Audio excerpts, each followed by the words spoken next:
War on terror may last 100 years. A new kind of war against a shadowy enemy that can never be defeated. Either you are with us, or you are with the terrorists.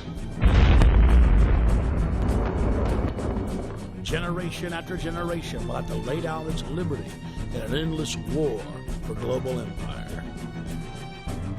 It was a breathtaking display of firepower. And the Pentagon says, we will see nothing yet. The perfect specter to convince populations to relinquish their liberty in the name of security.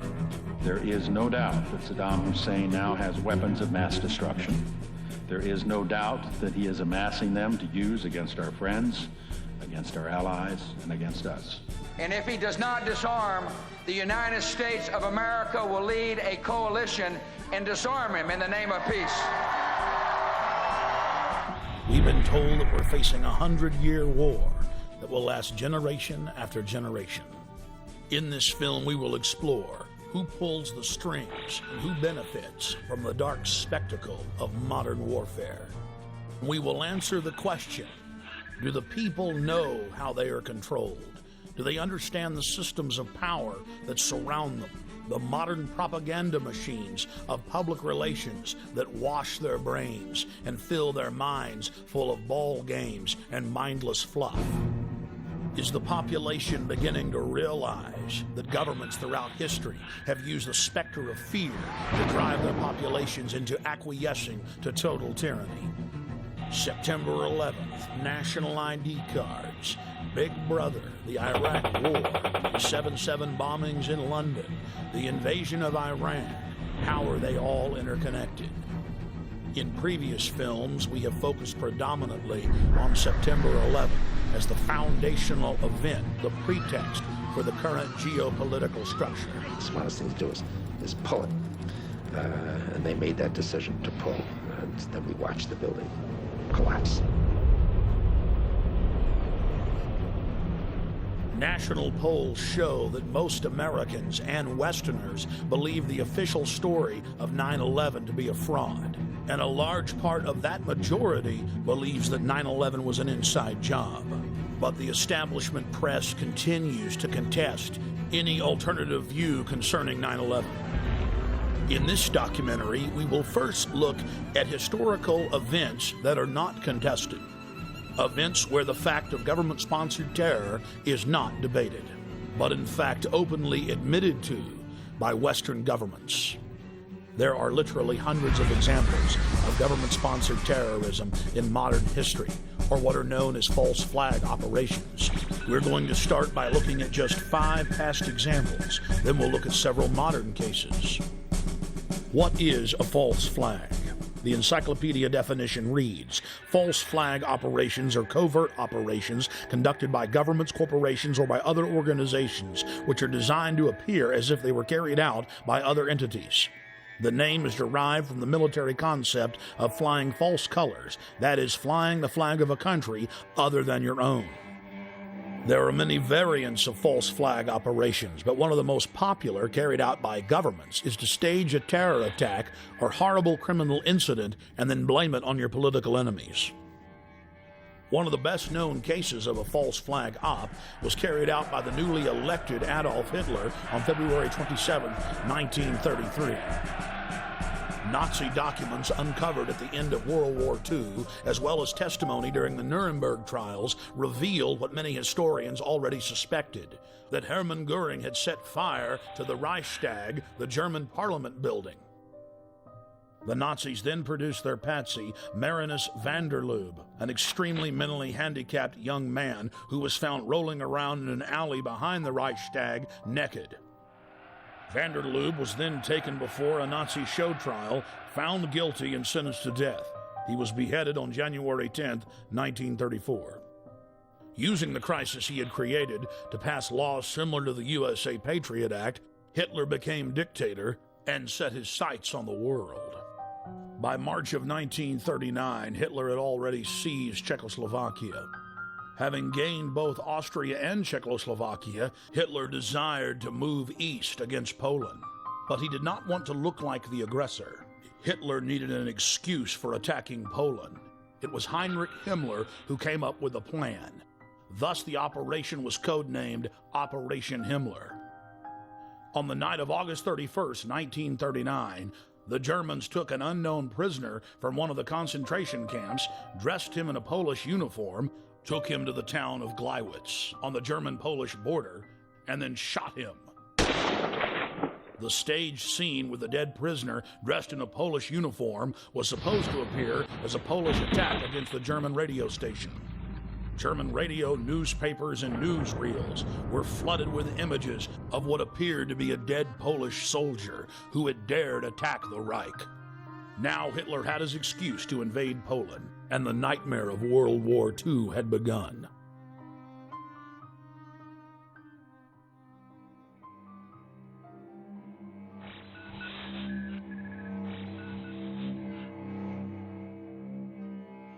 In 1953, the Central Intelligence Agency, working in tandem with MI6, overthrew the democratically elected leader of Iran, Dr. Mohammad Mossadegh. Mossadegh had been educated in the West, was pro-America, and had driven communist forces out of the north of his country shortly after being elected in 1951.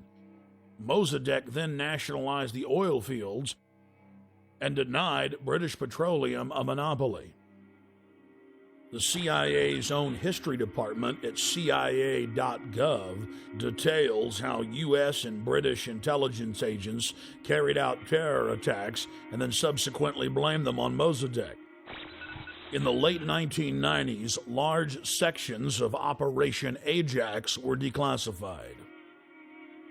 The field commander of Operation Ajax was none other than the grandson of President Theodore Roosevelt, Kermit Roosevelt. Before his death in 2000, Roosevelt went public to the media, bragging about his patriotism in carrying out terror attacks in Iran and blaming it on the government. The provocations included propaganda, demonstrations, bribery, agents of influence, and false flag operations. They bombed the home of a prominent religious leader and blamed it on Mossadegh. They attacked mosques, machine gun crowds, and then handed out thousands of handbills claiming that Mossadegh had done it. The handbills read, "Up with Mossadegh, up with communism, down with Allah." Dr. Mohammad Mossadegh was incarcerated for the duration of his life. He fared better than many of his ministers who were executed just days after the successful coup for crimes that MI6 and CIA had committed. The CIA then formed the dreaded Iranian Secret Police, or SAVAK, and a 25-year reign of terror and torture then commenced. The operation was seen by Western intelligence agencies as a huge success. The CIA then successfully used the exact same technique in scores of countries to overthrow elected governments and dictators alike.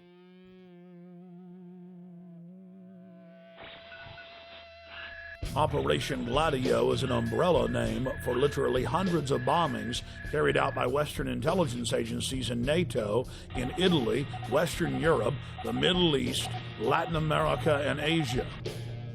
From 1947 until 1981, Italian presidents have gone public admitting Operation Gladio targeted innocent civilians and was to be blamed on leftists and communists. On November 22, 1990, the European Parliament had a resolution condemning the activities of Operation Gladio. The former Italian intelligence chief has come clean concerning Gladio's actions as well. Many other countries have declassified documents concerning Gladio.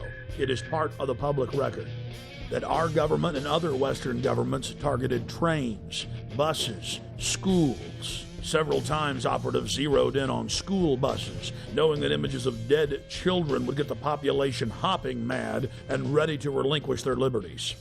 A particularly bloody bombing at the central station of Bologna, Italy, on the morning of August 2, 1980, which killed 85 people and wounded more than 200, caused some Italian officials to break their silence and begin to expose just a small part of this wicked operation. And now the Gulf of Tonkin incident.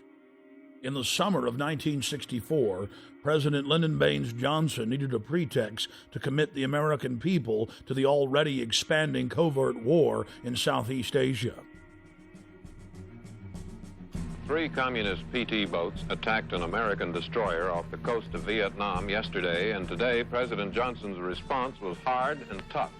To any armed attack upon our forces, we shall reply. To any in Southeast Asia who ask our help in defending their freedom, we shall give it.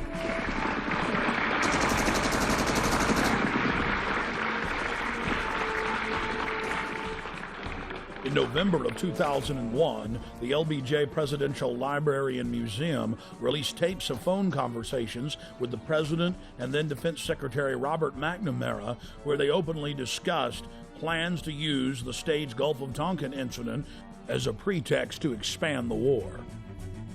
Then, in late 2005, the National Security Agency declassified its own official history of the Gulf of Tonkin and admitted that intelligence agency officers had deliberately skewed the intelligence and claimed that Vietnamese patrol boats had attacked U.S. destroyers on August 4, 1964, when in reality they had done nothing, even while being fired on by U.S. forces. Congress then authorized the Gulf of Tonkin Resolution. The Tonkin Lie paved the way for 58,000 American deaths and over 1.5 million dead Vietnamese. On October 6, 1976, 2 time bombs made of C-4 planted on a Douglas DC-8 aircraft exploded, killing all 73 people on board in the most deadly act of airline terrorism in the Western Hemisphere until September 11, 2001. The plane was carrying Olympic athletes from 3 countries, including gold medal winners from Cuba. Declassified FBI and CIA documents show that the convicted bombers of the flight had been given U.S. visas just days before the attack and that they were in the employ of the U.S. government. This had been reported on in respected publications for years, but has now been confirmed by multiple declassifications. Cuban plane bomber was CIA agent. Declassified U.S. government documents show that a man suspected of involvement in the bombing of a Cuban passenger plane worked for the CIA. Luis Posada Carrillas.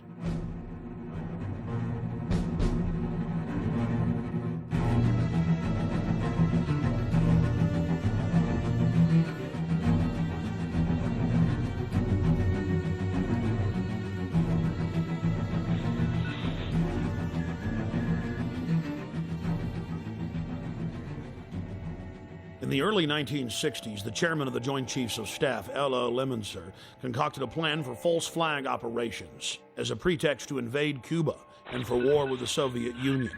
In Operation Northwoods, they planned to hijack jets by remote control, crash them, and blame the attack on Cuba.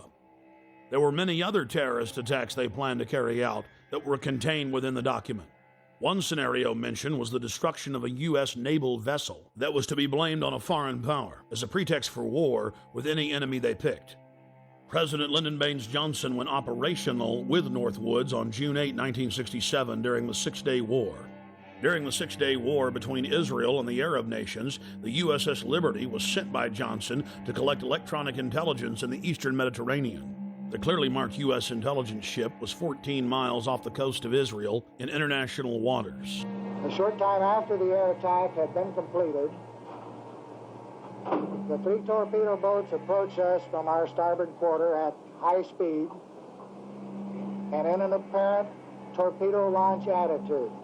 Israeli surveillance aircraft flew low over the ship and clearly identified it as an American vessel. At 2 p.m. that afternoon, the USS Liberty was attacked by 3 Mirage 3 fighter bombers. From the onset of the attack, the fighter bombers were jamming U.S. signals. Not only were they jamming U.S. signals specifically, they were also unmarked, the only unmarked aircraft in Israel's arsenal. The fighter bombers strafed the ships with their cannons, dropped conventional munitions and napalm on the ship, repeatedly from stem to stern. After the Mirages had done their work, the ship was hit by medium bomber Dassault missiles carrying napalm and other munitions like white phosphorus. The USS Liberty was then attacked by 3 Israeli torpedo boats bearing Israeli flags. The torpedo gunboats opened fire with high-caliber machine guns and launched torpedoes. A single torpedo struck the ship, blowing a hole in both sides, entering the ship and leaving a 30-foot exit hole when it exploded. Then the torpedo boats began strafing life rafts in the water, an international war crime. While all of this was happening, the oversized American flag flew clearly above the ship. The attack on the Liberty went on for hour after hour after hour. During the entire attack, the USS Liberty continually called the Sixth Fleet that was nearby, begging for air support or rescue. 2 aircraft carriers in the Med responded by launching fighter aircraft. Unbelievably, they were recalled by the White House. Rear Admiral Geist, then commanding the carriers in the Sixth Fleet, called Washington personally to confirm the recall order. Secretary of Defense McNamara came on the line, and then President Johnson himself told Geist, "I want that goddamn ship going to the bottom. No help. Recall the wings." Imagine being Admiral Geist begging the president to allow you to defend an American ship that's under attack and being told by him that he wants the ship going to the bottom. Despite the fact that the U.S. carriers withdrew their help, a Russian spy ship appeared and witnessed part of the attack. After 3 hours into the attack, the Israelis withdrew because there were witnesses, allowing the damaged USS Liberty to limp to safety. 40 years after the attack on the USS Liberty, we know exactly what happened. I've interviewed former chairman of the Joint Chiefs of Staff, Admiral Thomas Moorer. I've interviewed the admirals that were on the line who heard what President Johnson said. I've even talked to the head JAG officer of the Navy, who was ordered to falsify the reports and cover up what had really happened. One of the Israeli pilots has gone public as well, saying that 3 times he refused over his radio to headquarters to attack the ship, saying clearly that it was an American ship in international waters and an ally. He was ordered under threat of court-martial to engage the ship. In a nutshell, this is what happened. President Johnson had personal control over the ship, parked it in the Mediterranean, made a backroom deal with Israel to attack it with an order to kill all aboard. Then the attack on the ship was to be blamed on Egypt. The U.S. would enter the war and take over the entire Middle East. In the aftermath of the attack on the most highly decorated ship in U.S. history, the captain and his entire crew were told they would spend life in prison or be killed if they told anyone what happened. Captain William L. McGonigal was given the Congressional Medal of Honor in secret and told not to tell anyone that he had won the award.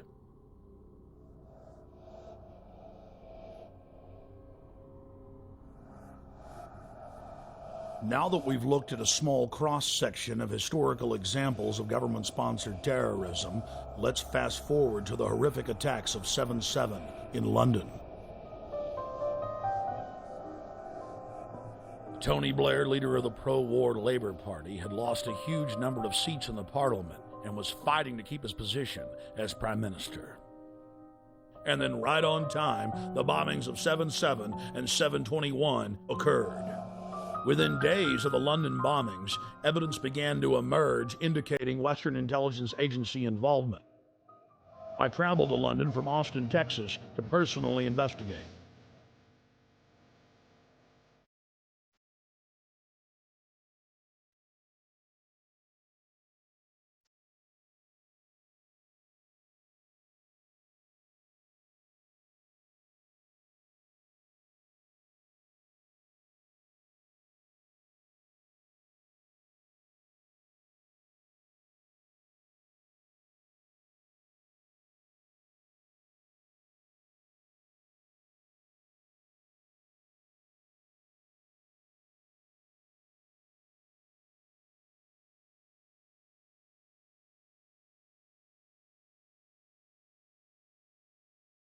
Once I arrived, I was met by Paul Joseph Watson and his brother Steve Watson, who are reporters for my news website, prisonplanet.com.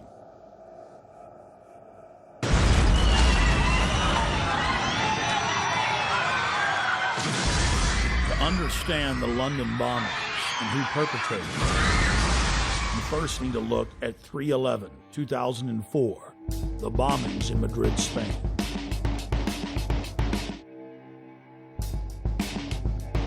Years after the blast that rocked trains in the city of Madrid, Spain, the government admits that Al-Qaeda had no connection to the attacks. Every one of the supposed bombers had intimate links to the Spanish security services, including the head of their bomb squad. The alleged leader of the bombers, who reportedly gave dynamite to the terrorists, was connected to the Madrid bomb squad. And we see the exact same earmarks, the same MO in the London bombings that we witnessed in Madrid. On the morning of July 7th, 2005, 3 trains and a city bus were ripped to pieces when 4 military-grade explosive devices detonated. At 8:50 a.m., 3 explosive devices simultaneously detonated on 3 separate trains. Within minutes, eyewitnesses were reporting to the press that there had been multiple terror attacks. Despite the fact that 3 train cars were burning wrecks strewn with dead and dying Londoners, Scotland Yard for over an hour and a half claimed that all of the disruptions were simply caused by a power outage in the London Underground. Power surge on the Underground, that's all we heard. I mean, the bus was about an hour after the Underground, so that's when I think everybody knew that it wasn't what it was, you know. I think it was just an excuse, power surge, whatever. Why would they say that, though, knowing it wasn't? Trying to cover up, probably, you know what I mean? So there wasn't no panic and everybody sort of like just get on with everything, you know, so... Then, mysteriously, 50 minutes into the attack, the London Police Department orders the number 30 Hackney to Marble Arch bus to leave its normal route and to park at the corner of Woburn Square and Tavistock Place. At 9:47, a 4th bomb detonates, killing 13 civilians and injuring many others. Note, out of several hundred buses in service that morning, it's the only bus that the police take special control of and direct to Tavistock Square. I've been walking up and down this road, looking at the bus stops for a number 30. The bus stops have all the numbers of the buses on them individually. There's no number 30 on any of the bus stops. That's because the number 30 bus was specifically rerouted here on that day. To simplify it, there's no bus stop here. There's no number 30 bus stop here, no. Well, that was in the news, that it was specifically diverted here. They admitted that the number 30 bus was the only bus that was directed to a different area of the city. For what reason? Nobody knows, but they admit that. So it's very strange that for no reason it would come down this road when it was bombed.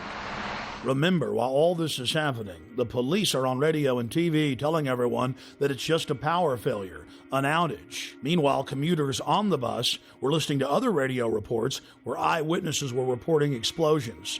The supposed bomber on the bus with the rucksack became panicked and began looking in his rucksack in what witnesses said was a confused and frightened manner. Weeks later, police detectives investigating the case said that all 4 of the bombers on the 3 trains and the bus didn't fit the MO, the modus operandi of bombers. They bought 2-way tickets. They'd played games of cricket the night before. They had good jobs and happy families. One of the alleged bombers was caught by surveillance camera arguing with the ticket clerk about the price of his pass. After Scotland Yard detectives had a chance to talk to some of the eyewitnesses from the bus and the trains, they stated clearly on the record that they believed that the bombers did not know that they had explosives in their backpacks. This was only one of many huge developments in the case that only received bare mentions in the back of the newspaper. The July 29th edition of Fox News Channel's Dayside program revealed that the so-called mastermind of the 7/7 bombings, Harun Rashid Aswad, is a British intelligence asset. Former Justice Department prosecutor and FBI terror expert John Loftus exposed the fact that Aswad was being protected by MI6 and was clearly under their control.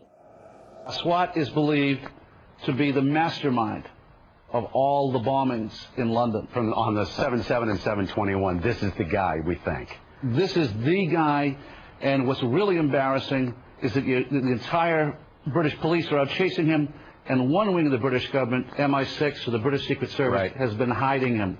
And this has been a real source of contention between CIA, Hold on, John. Justice Department, and Britain. MI6 has been hiding him. Are you saying that he has been working for them? Oh, I'm not saying it. This is what the Muslim sheikh said in an interview in a British newspaper back in 2001. So he's a double agent, or what? He's a double agent. He's working for the, so he's working for the Brits to try to give them information about Al-Qaeda, but in reality, he's still an Al-Qaeda operative. Yeah. The CIA and the Israelis all accused MI6 of letting all these terrorists live in London. Now, we knew about this guy Aswat. Back in 1999, he came to America. The Justice Department wanted to indict him in Seattle because him and his buddy were trying to set up a terrorist training school in Oregon. The headquarters of the U.S. Justice Department ordered the Seattle prosecutors not to touch Aswat. Hello. Now, hold on. Why? And that's, well, apparently Aswat was working for British intelligence. Now, there's a split of opinion within U.S. intelligence. Some people say that the British intelligence fibbed to us. They told us that Aswat was dead, and that's why the New York group dropped the case. That's not what most of the Justice Department thinks. They think that it was just, again, covering up for this very publicly affiliated guy with Al-Mujaroon. He was a British intelligence plant. Our CIA says, okay, let's arrest him, but the Brits say no again? The Brits say no. Now, at this point, 2 weeks ago, the Brits know that the CIA wants to get a hold of Haroon. So what happens? He takes off again.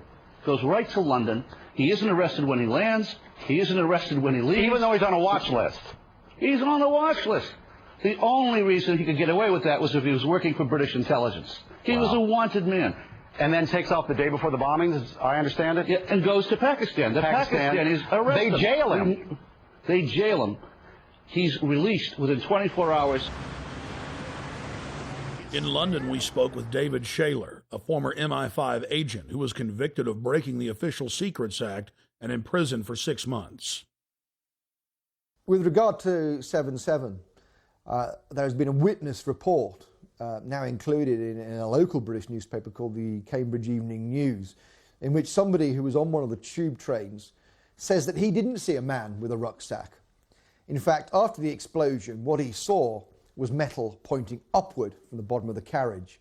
That would indicate, of course, that the bomb was not carried onto the tube train, but was in fact attached underneath it. Now again, nobody in the British national press is following that up. Now I hope investigators and the police are. A current member of British Parliament and a former cabinet minister in Prime Minister Tony Blair's government, Michael Meacher, was sacked in 2003 for raising important questions on the eve of the Iraq War. Atrocity of London bombings where 56 people were killed. That was on the 7th of July, 7/7 we call it. It's a very convenient way of ensuring there is fear, of ensuring that there is control, and of ensuring that those who are in the know, and of course we cannot tell you because it is all secret, are in a position of extreme power. As part of our inquiry into the London bombing, we wanted to investigate the suspicious death of Jean-Charles de Mendes. Within days of his brutal murder at the Stockwell tube station in the London Underground, evidence of a cover-up began to emerge. We were at the station just a week after he was killed, and many of the facts we've covered were already public knowledge. But still, some of the locals made excuses for the police. What did you witness with the unfortunate Brazilian man that died? All we saw was the police running into the station with guns. That's all we saw. We didn't see anything else at all. And then after that, a couple of seconds after that, we were vacated down South Lambeth Road. That was all we saw. We didn't see anything else. I mean, are you sad for him and his family that he's dead? Oh, yeah, but at the end of the day, he should have stopped and surrendered, shouldn't he? If it had happened in his own country, he would have been shot down as well. So, with all that's gone on, the police were only doing what they thought was best, as far as I'm concerned. Why do you think he ran? Well, because his visa had run out, obviously, but he's not going to have armed police running after him just because his visa's run out, has he? So, the police were protecting, you know, the people travelling on the tube, so I don't see any wrong in what the police have done at all. I understand your view on that. Why do you think they shot him 8 times in the head? Oh, I don't know. It's a lot of times to shoot him. It is a lot of times to shoot him. How many times did you hear they shot him? 5 at first. 5, and then, no, 3 first, then 5, then it went up to 8. So... And the police admit they tackled him and then shot him. Well, they told him to surrender, didn't they? They told him to stop, and he didn't. He carried on running, so, you know. What else could they have done, as far as I'm concerned? 007, huh? 007. License to kill. Yeah. I still believe that there should be a shoot-to-kill policy. I still believe, personally, but that's my views, you know. I think people should give up their liberty for freedom. All right.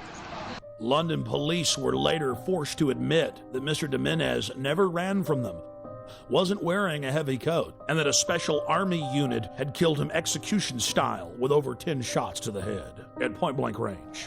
The British government was so desperate to keep the details of the shooting secret that they went so far as to arrest an ITN television journalist who had simply gotten a copy of what would normally be a public police report. Government whistleblowers and police have also been suspended and arrested for telling the truth. We had our details taken and were threatened with arrest simply for asking questions of locals outside the Stockwell station and videotaping police. Where are you based? Austin, Texas.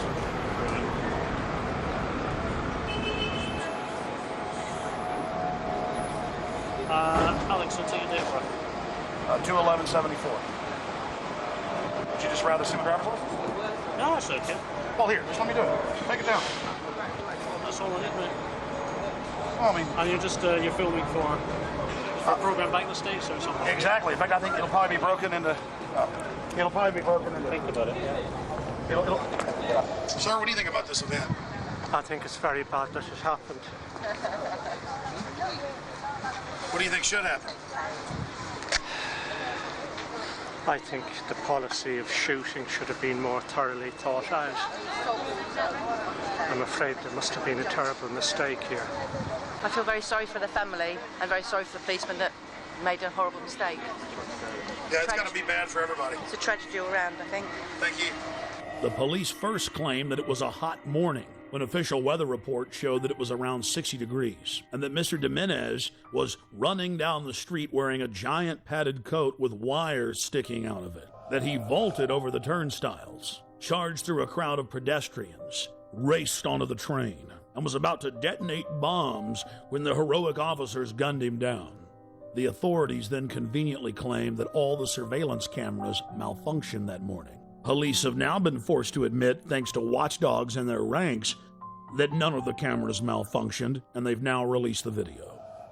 The government has now been forced to admit that he was wearing a light denim jacket, and there were no wires of any type. Police that weren't part of the special military unit didn't know why they killed him.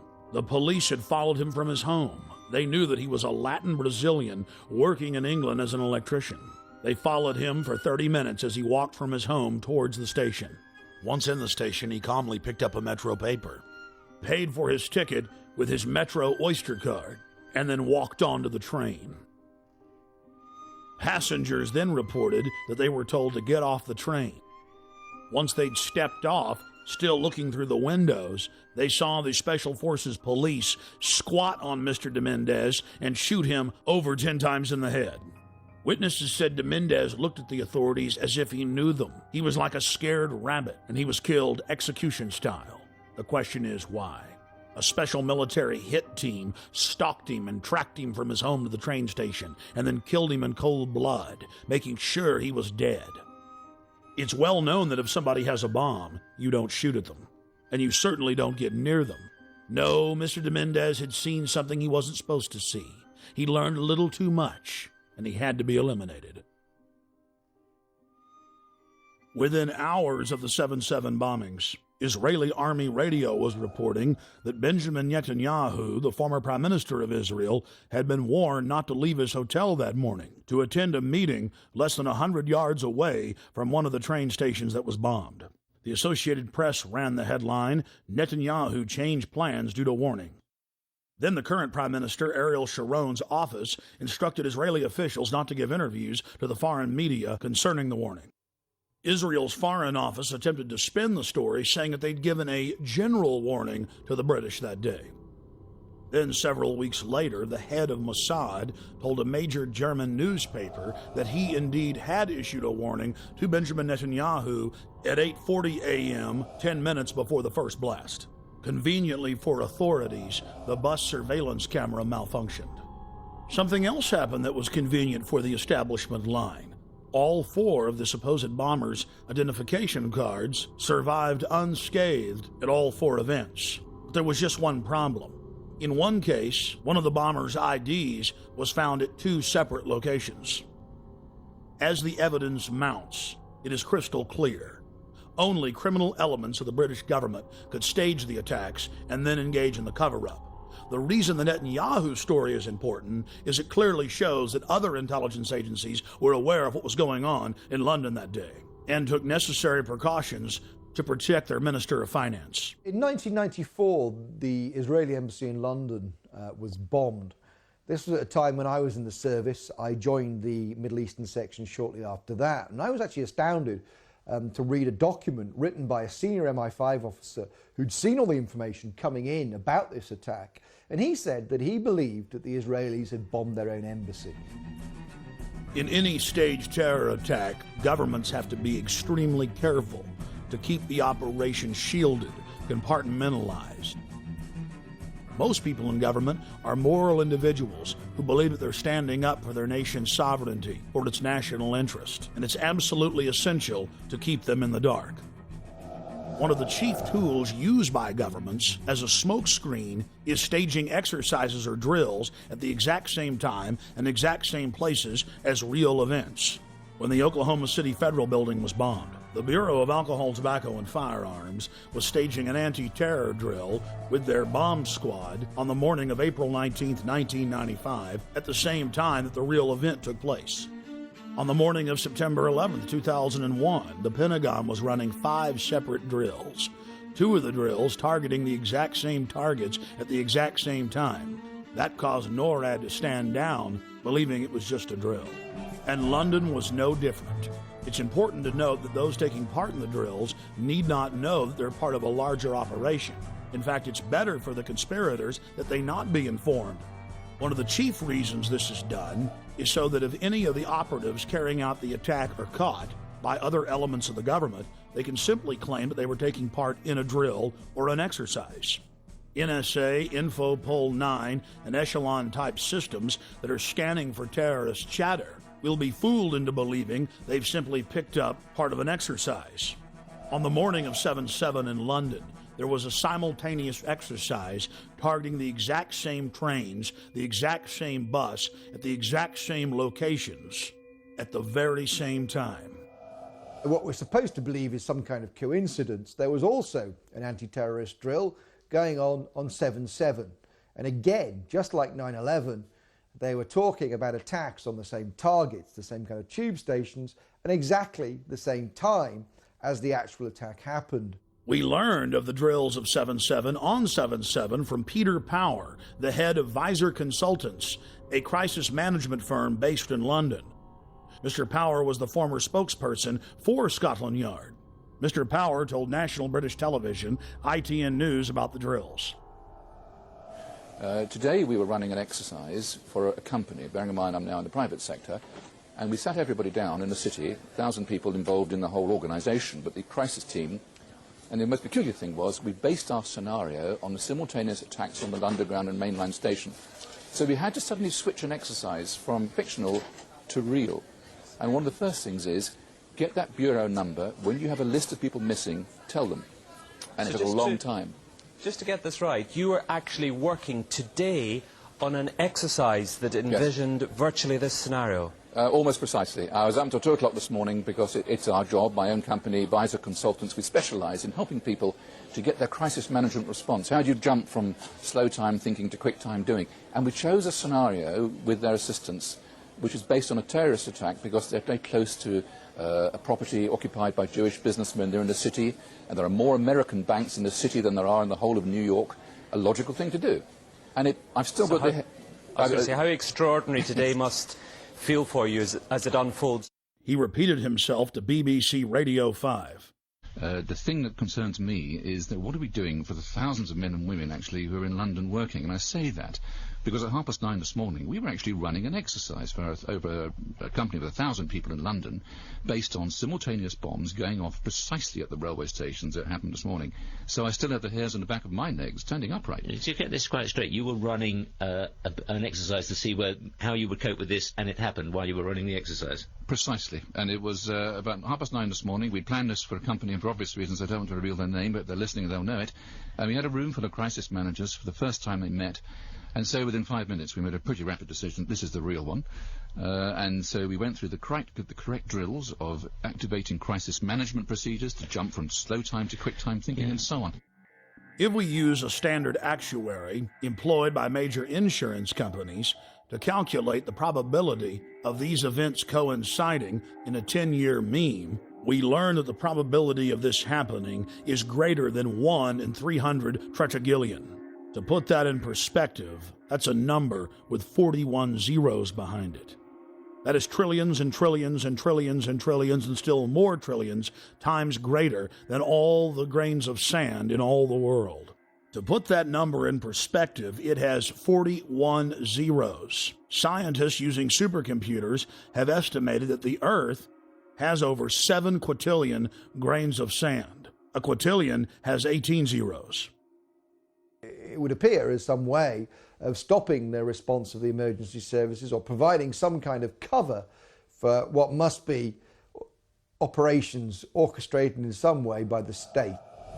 The evidence is overwhelming. All the telltale signs are there of government-sponsored terror.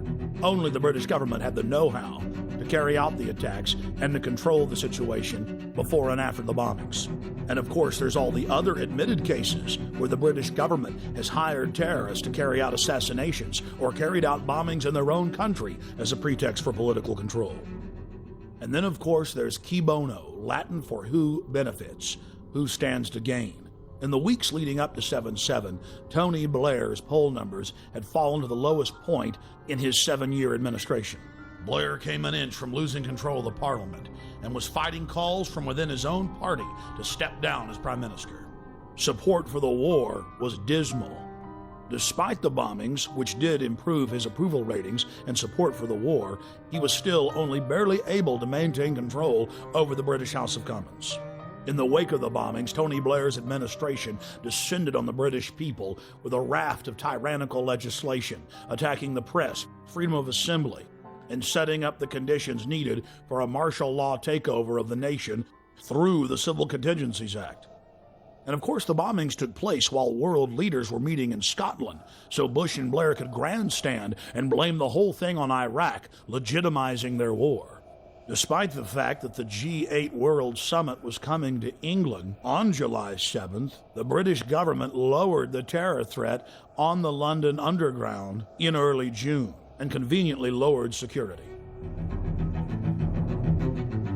We were told that we invaded Iraq to bring the nation freedom, but Pentagon documents show their real plan was to balkanize the nation into 3 or 4 sections and foment endless sectarian civil war. The true objective was to ensure the nation remained in turmoil as a pretext to build permanent military bases, as well as delivering long-term profits to defense contractors. Think about it. Do defense contractors make more money if they were just in Iraq a year, or now the projected decade? United States, British, and Israeli forces have all been caught repeatedly carrying out staged terror attacks in Iraq in an attempt to keep the war going. In the interest of time, we'll look at just one example.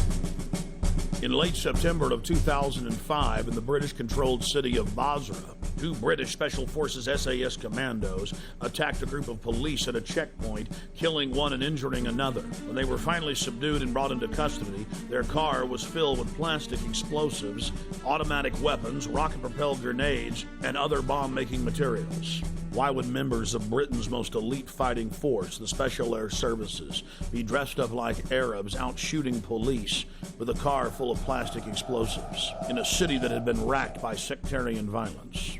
The governor of Basra in Iraq ordered that the British soldiers be held for trial for the murder they'd committed. Within hours of their incarceration, dozens of British tanks and hundreds of soldiers assaulted the main police station in Basra, killing jail guards and police in the process to free the 2 commandos. Over 150 prisoners escaped, and the controlled mainstream media reported on the incident as if it was no big deal. We cannot wait for the final proof. The smoking gun. It could come in the form of a mushroom cloud. The United States knows that Iraq has weapons of mass destruction. Saddam Hussein already possesses 2 out of the 3 key components needed to build a nuclear bomb. In early February of 2006, members of the British government leaked documents that the White House admits are authentic. Known as the White House Memo, it is the minutes of a pre-war meeting between Prime Minister Tony Blair and George Bush in the Oval Office. The minutes contain the discussion of a classic false flag operation, where Bush tried to lure Saddam into war using UN aircraft. Mr. Bush told Tony Blair of the extraordinary plan during a meeting in the White House on January 31, 2003, 6 weeks before the war started, the Times of London reported. The Times reads, President Bush had plans to lure Saddam Hussein into war by flying an aircraft over Iraq painted in UN colors in a hope he would shoot it down. The memo also contained details of President Bush's plan to have defectors claim they had seen weapons of mass destruction that didn't exist. Well, it is perfectly true that we now know that the evidence, both in the United States and in Britain, which was put before the people, turns out to be wrong. It was known to be wrong. It was fed to Parliament. It was fed to Congress in order to get the necessary support. But we don't want the smoking gun to be a mushroom cloud. When Congress threatened to block the reauthorization and expansion of the USA Patriot Act in 2006, President Bush announced that he would still enforce the law even if it was not a law. That, by its definition, is dictatorship. When President Bush was caught secretly paying off reporters and newspapers and television stations across the country to the tune of $1.6 billion in 2 years, the Governmental Accounting Office declared it illegal. Every single action by itself was a felony, and there were tens of thousands of instances. President Bush simply said that he was above the law, and it didn't matter if Congress said it was illegal, he was going to continue the practice. When a leader declares themselves above the law, you are living in an official dictatorship. We have found out from our time in the services that there are certain people in the press who work as agents of influence of the intelligence services. In Britain, it's very easy to reward people with privileges, with contracts, with honours, with appointments to the House of Lords, with knighthoods and so on. So no money has to change hands, but those people know very clearly that they have a job to put out propaganda on behalf of the services. Now, I have no problem, of course, with the services arguing their case in the media, but if they're going to do that, like anybody else, they should declare where they come from and why they're stating that point of view. Fortunately, as a result of our book, Spies, Lies and Whistleblowers, one of the prominent agents of influence, in fact 2 prominent agents of influence, Dominic Lawson and Con Coughlin, who both work for the Sunday Telegraph, have had to resign. Because, of course, once you're exposed as an agent of influence, you can no longer do that job because people just simply say, well, he's saying that because he's working to an MI6 brief.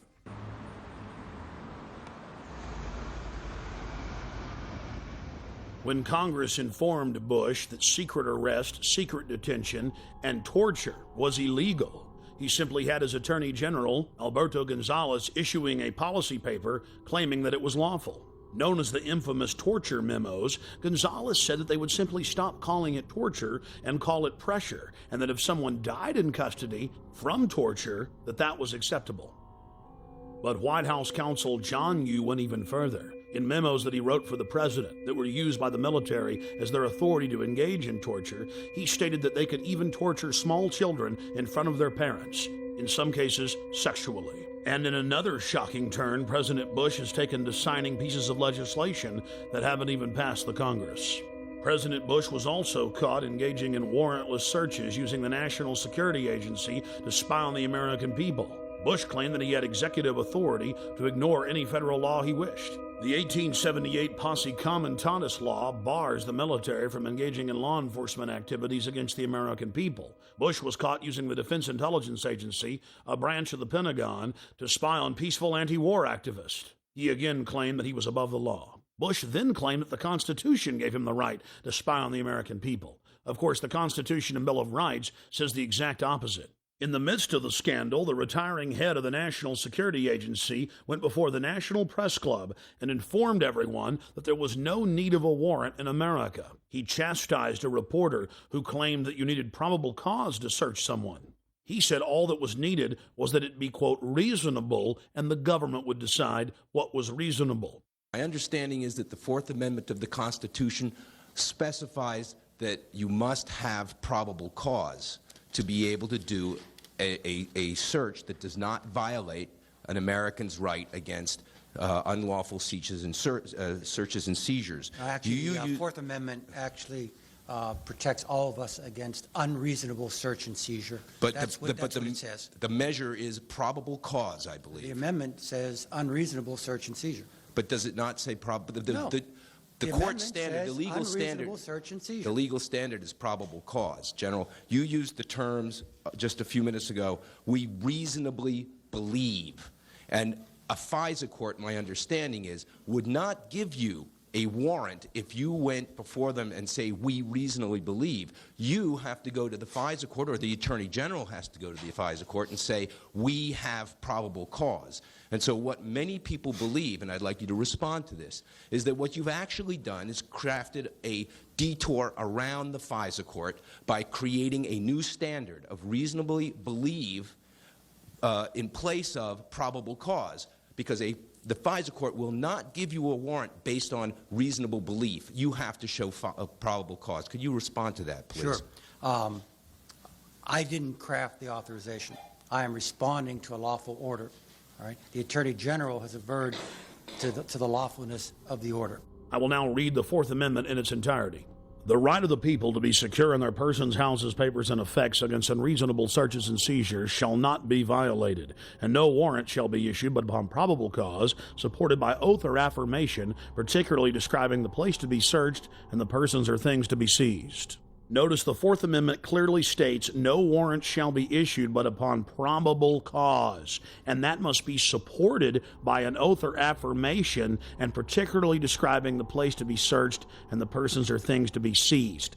That is the definition of reasonable. Reasonable is having a witness and having probable cause, and specifically knowing what has been done that is wrong and against the law that you're searching for. Not just, oh, we say we're being reasonable. The National Security Agency director clearly knew what he was doing. He knows that 99% of Americans have no idea what the Fourth Amendment actually says. So he claims that it's okay for them to spy on us without a warrant, counting on us being ignorant. That ignorance needs to end. Or maybe he's looking at a Fourth Amendment that the rest of us haven't seen. Several years into the occupation of Iraq, President Bush told the world that they had freedom of the press. Now it's been revealed that if you write one story critical of the occupational government, you are instantly arrested and sentenced on average to 30 years in prison. In some cases, reporters are simply executed or tortured. Then it came out that the Pentagon was covertly controlling almost every major newspaper in Iraq, and that PR firms were writing most of the stories in the United States. But it's not just going on in Iraq. Billions and billions of dollars a year are spent paying off reporters, planting fake news stories, and producing fake newscasts. The military calls this info wars, seizing the mind of the enemy, and they are treating the American people like an enemy. When you learn that the Pentagon, the CIA, and the White House are openly engaging in military-style propaganda against the American people, then you begin to realize why large portions of the American population simply don't have their facts straight. We asked David Shaler about MI5 and MI6 connections to Al-Qaeda. I learned of an operation in which MI6, the British External Intelligence Service, had funded Al-Qaeda to carry out an operation to try and assassinate Colonel Gaddafi of Libya. And once I'd become briefed on a plot in which MI6 was funding our terrorist enemies without government permission, I no longer wanted to be part of that setup. We also spoke with former MI5 agent Annie Mashan, herself a whistleblower, exposing MI5 and MI6 wrongdoing. I went public in conjunction with my partner because we'd seen so many dreadful things going on, and we believe that the British public deserves better protection. My own not so much government but intelligence services, were carrying out operations in which innocent Libyans died. David was briefed officially by MI6 officers on their attempt to assassinate Colonel Gaddafi by funding Al-Qaeda in Libya. So I felt the need to say something about that. It took a long time to have the courage to be able to do that with the newspapers in this country, but eventually I decided that was the only way forward. We had to leave our friends and family, we had to leave our jobs, our home, everything in London with 3 days' notice because the newspaper suddenly decided to kick into action. I lived in exile for 3 years. In fact, when I actually tried to use a legal route to alert the British government about MI6 funding Al-Qaeda, I was the one thrown in prison. We then tried to negotiate with the government. We tried to say, please take our evidence about the crimes we've seen. The government refused then, and to this day, 8 years on, they are still refusing to take David's evidence and my evidence about crimes committed by our intelligence agencies. We have sources who have told the press, sources in America from the State Department and the CIA have confirmed that payments were made to a group in Libya that was associated with Osama bin Laden. A document actually appeared on the internet which predates the attack and describes exactly the modus operandi, the way of carrying out the attack, the timing of the attack, the people involved, the Islamic extremists and so on, that I described when I went on the record. As a result of the attacks on 7/7, the British people seem much more complacent and will allow the state to infringe their liberties in a way that they wouldn't allow them to do otherwise. While in London, I learned that Parliament had just passed a law that would ban any type of free speech within several miles around the British Parliament building. Blair's approval ratings go up when there is an event. Bush's approval ratings go up when there is an event. What, quote, Muslim extremists in their right mind would carry out an operation that would empower the New World Order global empire, whose epicenter is London and New York and D.C.? Why would anybody put up with this? My friends, never give up your liberty. Stand up against tyranny. Learn the truth and find out who has the motive. Find out who has the motive to scare you into submission, to intimidate you, to bully you into accepting their wars of global war and empire and genocide. At a time like this, I think people are prepared to give up a little bit of their liberty, aren't they? Just a bit. I mean, yeah, it's okay. I mean, if you've got nothing to hide, it's not really a problem, is it? I think we should be just a bit further on what we've allowed here. I think we've been too democratic and we've been too soft. What is done to people who wish to demonstrate is increasingly worrying. A lot of demonstrations, both at Genoa, at the G8 at Gleneagles, many other places around the world, there is no wish of those who demonstrate, in my view, for violence. They disagree profoundly with what their governments are doing. I'm not saying whether they're right or wrong. I'm simply saying that they should have the right to do so without harassment, intimidation, or indeed being charged, attacked, and being seriously injured. Because the only ones who are going to be allowed to have the big loudspeakers out in the public areas, just like in China, are going to be the state. I must say one of the things that does concern me is Brian Hoare, who camped outside Parliament in the square, which actually faces the parliamentary buildings, faces the large iron gates where ministers come in and MPs go in and out. It may be ignored, he may be laughed at, he may be mocked, but at least he is able to do it, and some people may listen, and you may have more effect than we realise. Now, we call that, or at least we used to call that, free speech. What about the Freedom Lady, the Statue of Liberty? Well, I did hear a rumor that the Statue of Liberty has been brought in for questioning. She may be with Al-Qaeda. You're probably right. 6 times they've taken me to court. Oh no, we took them to court this time, by the way. We took Mr. Charles Clark, the Home Secretary, and Mr. Ian Blair, the Commissioner of Police. I was the complainant, they were the defendants, and it was found in my favour. it is very much a concern that we've actually got an Act of Parliament which in one of its sections is clearly designed to prevent him or people like him putting across a message which they feel passionately about and which could be heard within the confines of Parliament. I find that very worrying. I bullhorned Parliament 3 days before the law went into effect. George Bush carried out 9/11. Do you think some people in a cave, were able to have NORAD stand down? Do you think that people in a cave were able to have all of this happen? It's a total and complete fraud. The New World Order is using terror to scare you into submission, and they will be defeated. And here in this supposed free country where they're trying to pass a law to stop this, they're here to talk to us. I witnessed local activists bullhorning Parliament, and the local police didn't have a problem with that. But as soon as I got on the bullhorn and began talking about pertinent issues, they became very upset and enrolled me into some type of troublemaker database. You've got to understand that governments stand to gain from terror, to scare you into submission, to attack. Dick Cheney, in September of 2000, openly wrote a document called Rebuilding America's Defenses, and he said, we need a Pearl Harbor event. The U.S. government wants to carry out terror attacks to blame it on their enemies. 9/11 was a self-inflicted wound. 9/11 was an inside job. It was orchestrated. It was engineered by the globalists.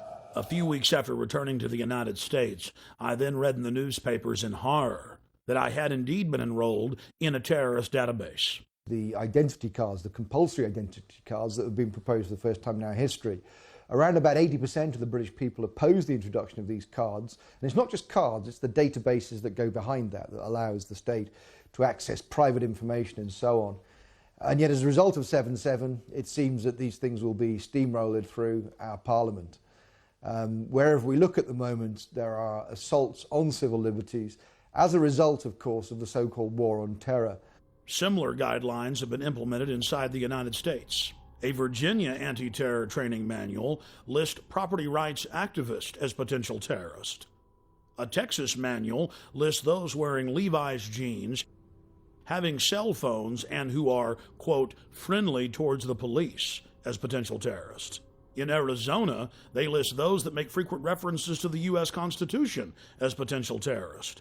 All of these guidelines have been produced by the federal government and distributed at the state level. The federal government itself has told police to be on the lookout for drivers who have road almanacs or driver atlases. All across the planet, governments are restricting free speech and setting up so-called free speech zones to stop their populations from demonstrating. Months later, Paul and Steve Watson came to Texas and joined me live on my radio broadcast to discuss the aftermath of the London bombings. We are joined in studio by Steve Watson and Paul Watson. Guys, you've been in the United States now for about 7 days. How have you liked it? It's been pretty good so far. Obviously, it's all Western culture, so it's pretty similar. When we were in London, I mean, there were so many facets to it. But what was it like to have the police march up to you and tell you to turn your camera off when you were just on a public street interviewing people? Well, I mean, the fear-mongering at the time, we were there right after the bombings, 3 weeks after the first bombings, I believe, but then there was the second failed attempt. So the state of panic was still quite high, even though Londoners basically were apathetic to the attack. They just got on with their lives. They weren't really buying the government propaganda on it.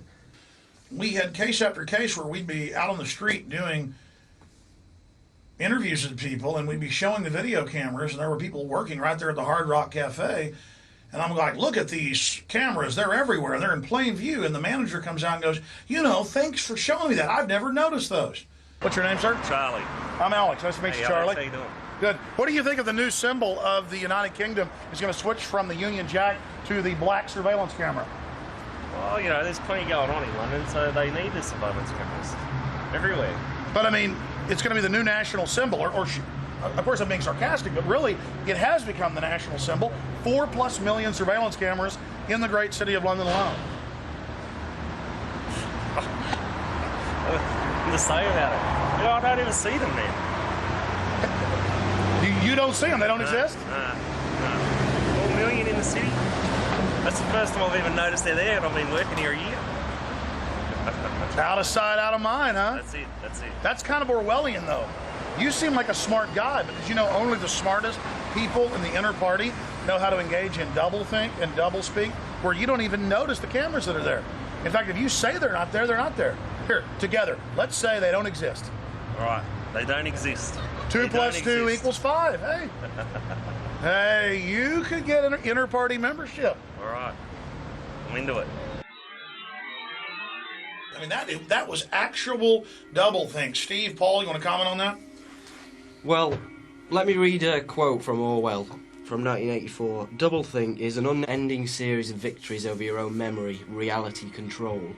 To know and not to know, to be conscious of complete truthfulness while telling carefully constructed lies, to hold simultaneously two opinions which cancelled out knowing them to be completely contradictory and believing in both of them, to use logic against logic to repudiate morality while laying claim to it. And this is exactly what we saw over and over again in London. You've got a nest of, 6 or 7 cameras, and people are out there saying they've never noticed them. It's like, it's a survival mechanism to deny reality, but at the end of the day, it's not even a survival mechanism, it's quite dangerous. We were asking the attitudes of taxi drivers about the bombings. They were all quite ambiguous. They kind of believed the government line at that point. Do you ever wonder who's really behind it? Well, I've heard there's people who think that other governments are behind it. You know, British governments, American governments, people have said that. Oh, really? You heard that some people think it's the government? Yeah, I've heard that. Really? How popular is that view? Pretty unpopular, I would have thought. It is straight out of George Orwell's 1984. This poor woman thinks that if you give up your liberty, you supposedly get freedom. Yeah, well, we went to Stockwell Tube Station where they shot the Brazilian man. We basically noticed this woman who was working on the fruit stall. She'd been interviewed on the BBC. I'd seen her on there, so we went over to interview her. We were talking to her, and Alex asked her if she would sacrifice liberty for security. And she came back with, yes, I'll sacrifice liberty for freedom. I think people should give up their liberty for freedom. Liberty and freedom are the same thing. We then asked her again to clarify, just in case she made a mistake, and she said the same thing again. She was willing to give up liberty for freedom, which is really, it's direct doublethink, because the two things mean the same thing. We found the same mindset in Crawford, Texas, outside Bush's ranch, that we witnessed in England. Populations who are willfully ignorant, who revel in being lied to. Well, we're on our way out to Crawford, where President Bush is vacationing for 5 weeks. He spent about a fourth of his time in the administration out here at his Hollywood set. Though he admittedly is afraid of horses and cows and many other forms of wildlife, and of course he was born in Kennebunkport, Maine, and spent most of his life there, he likes to put on a cowboy hat and a big belt buckle and strut around. He meets with all these different world leaders and decides to, basically how to carve up the world. He meets with the Saudi leaders and holds hands with them. He meets with Ariel Sharon. He meets with leaders from all over the world, but he certainly doesn't meet with the mothers of dead soldiers.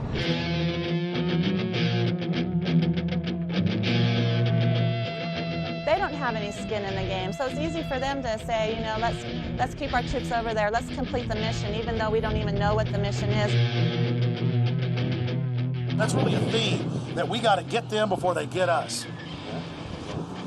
Do you think Iraq attacked us on 9/11? Maybe not Iraq itself, but the belief in the cause that those people have did. Yeah, absolutely. 15 of the 19 hijackers came from Saudi Arabia. Bush is out at his ranch holding hands with the royal princes, but then we've got to go into Iraq. No, I mean, seriously, sir, it's a serious issue. I know where you're going. Where do you think we're coming from, though, sir? I mean, tell me. A lot of you are trying to connect this, we're in bed with Saudi Arabia BS, and this is all a big farce to get Saudi oil and all that. That's not what it's about. So our government isn't in bed with Saudi, okay. While in Crawford, we ran into Ray McGovern and spoke with him about Iraq. Ray McGovern is a retired, senior-level CIA analyst whose career spanned the administrations of John F. Kennedy to George H.W. Bush. His duties included chairing national intelligence estimates and preparing the president's daily brief. I believe that they are still interested in permanent military bases there. I believe they are still interested in controlling the oil from that part of the world. And so it will be stay the course. It will be 6, 7, 8 U.S. troops killed every day or every week. And what's below the surface here was revealed to me by a very well-heeled gentleman who came up to me after a speech I made outside of Milwaukee in a very affluent suburb. He said, "Mr. McGovern, get real. I mean, what's your problem?" He said, you don't have any problem with, you don't deny that we need the oil, do you? And I said, no. He said, well, you know, 6, 7, 8, 10 Marines a week for the oil. You have to admit that's a very, very cheap price for the oil. I said to him, you know, how do I handle this? I said, well, the utilitarian argument is probably the best. I object to it, said I, because we can't do it. There are 1.3 billion Muslims in this world. They're not going to let us do it. It's already widening. The borders are porous. We can't do it. Well, that didn't convince him. He said, well, I think we can do it. I said, oh, well, suppose your son was one of those 6 killed in Iraq last week. And you know what? He looked at me like it had never occurred to him. And it wouldn't have occurred to him because it wouldn't be his son, you know. It would be the sons from the farms. It would be the sons from the cities. And so he said, well, I don't buy that either. So I thought, well, maybe I'll try a moral argument on him. I said, well, are you one of those that likes to have the 10 Commandments brought into the schoolhouses and the courtrooms of this? He said, oh, that's a great idea. I said, well, you know, if memory serves, there's one that says, thou shalt not covet thy neighbor's oil. I mean goods. Don't bear false witness. There's one, don't forever what. There's one that says you shouldn't steal. And there's also one against killing, if I remember correctly. So maybe you want to subtract 4 and bring in the 6 commandments into the schoolhouses and the courtrooms of this world. Get real. I said, this is a moral issue. We shouldn't be going around killing unarmed civilians and causing more violence where violence is endemic. And what did he say, sir? He turned on his heel, marched out to his SUV, prayed for cheap gasoline, and drove home. I want the oil. Let's educate them, bring them in democracy, and take their oil. Apparently somebody took too much yellow acid and got, you know, the story wrong. The majority of the construction, and the vast majority, like I'd say 90% of the construction that I saw wasn't with the Iraqis, it was with the American bases that they were building. Concrete structures, incredibly permanent, designed to house thousands of soldiers for a long period of time. The American people are being kept in the dark about all this. If it weren't for shows like yours and for a few others and the internet, people would never have a chance to learn the truth of this. What Cindy Sheehan has done is brought a human dimension to this. They said, look, people are getting killed, including my son. A lot of Iraqis are getting killed. Why don't we face up to whether this war makes any sense at all? Do we really want to have our young people sacrificed for what?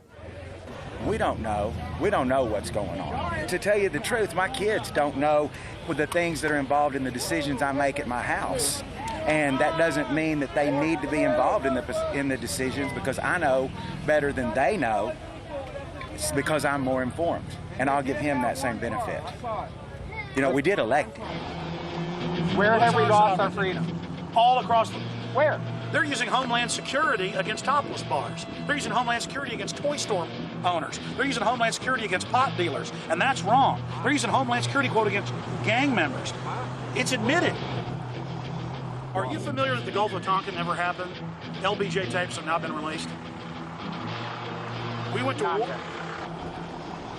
Well, you know, I just got to point out to Wolfowitz and Pearl and Feith and Abrams and Wormsers, you know, people like that, who this has been their plan, and it's about, you know, it's about imperialism. It's about abusing a nation's natural resources. It's about greed and power, and it's nothing about keeping America safe or freedom and democracy for the Iraqi people. You know? I believe that America, right from the start of the Bush administration, has been focused on the use of American military power in order to extend control by America of strategic areas in the world.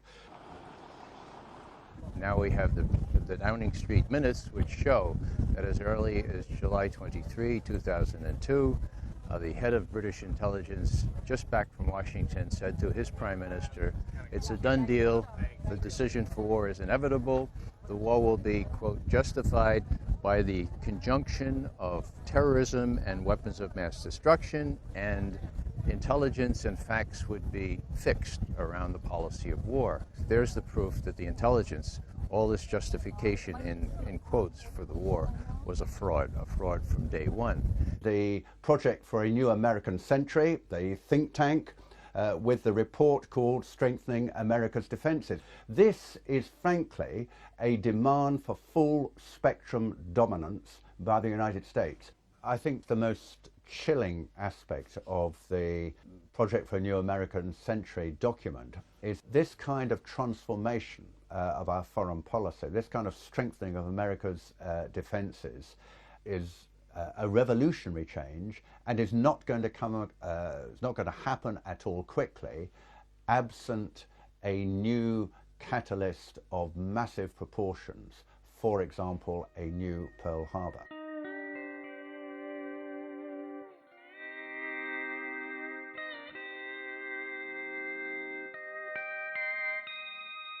In Crawford, Texas, we found individuals who believe the weapons of mass destruction were found in Iraq. No weapons of mass destruction were found. Are you kidding me? Do you buy that? Yes. Of course there were mass. Of course there were. David, there were. Yeah. This guy would make a great citizen in George Orwell's fictitious 1984. If we took him all away, does that still mean that if he had the capability, would he still? See, that's in the mind. Well, she's got an ad on TV that said he lying. lied, my son died. You know, he hasn't lied to nobody. What did George Bush lie about? He said he was going to protect weapons this of mass country. destructions. That no matter what it took to keep the enemy out of our backyards.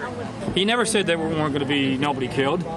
That's war. I think they're saying that Bush lied about WMDs, not about troops were going to die. But did he though? Those weapons were there. The authoritarian powers of the state, which are available to government, is very dangerous. And I think we live in a state, we live in states, both the United States and the UK, where the powers to question, to call in evidence, to demand explanation, to hold to account those who are in control are gradually systematically being weakened. This is very dangerous in a democracy.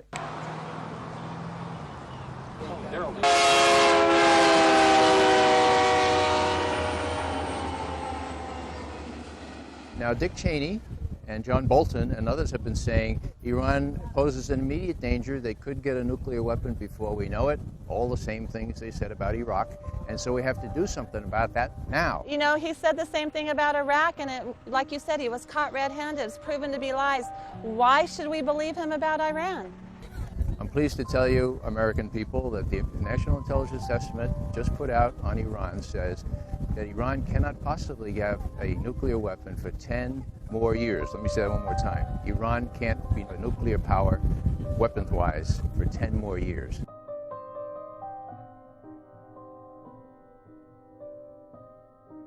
We have to look at whether our governments are creating enemies so that they can justify what they do. Of course, two of the biggest funders of American presidential campaigns are the oil industry and the arms industry. And it's in their interests that we invade places like Iraq. We're going to let the Israelis, or we're going to do it ourselves, attack the nuclear facilities in Iran. Now, people say, that's crazy.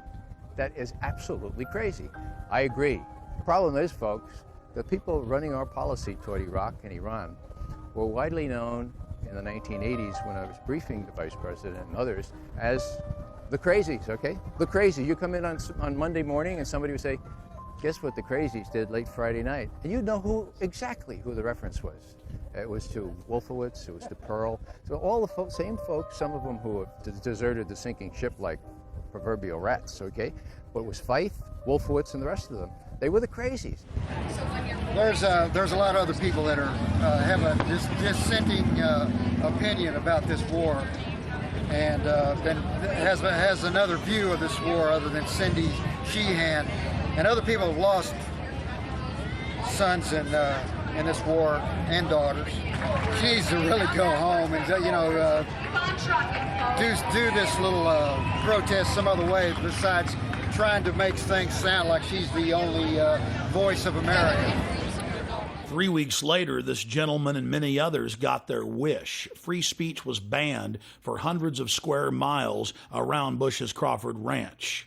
Now you can only protest on private property or designated free speech zones where no one can even see your protest.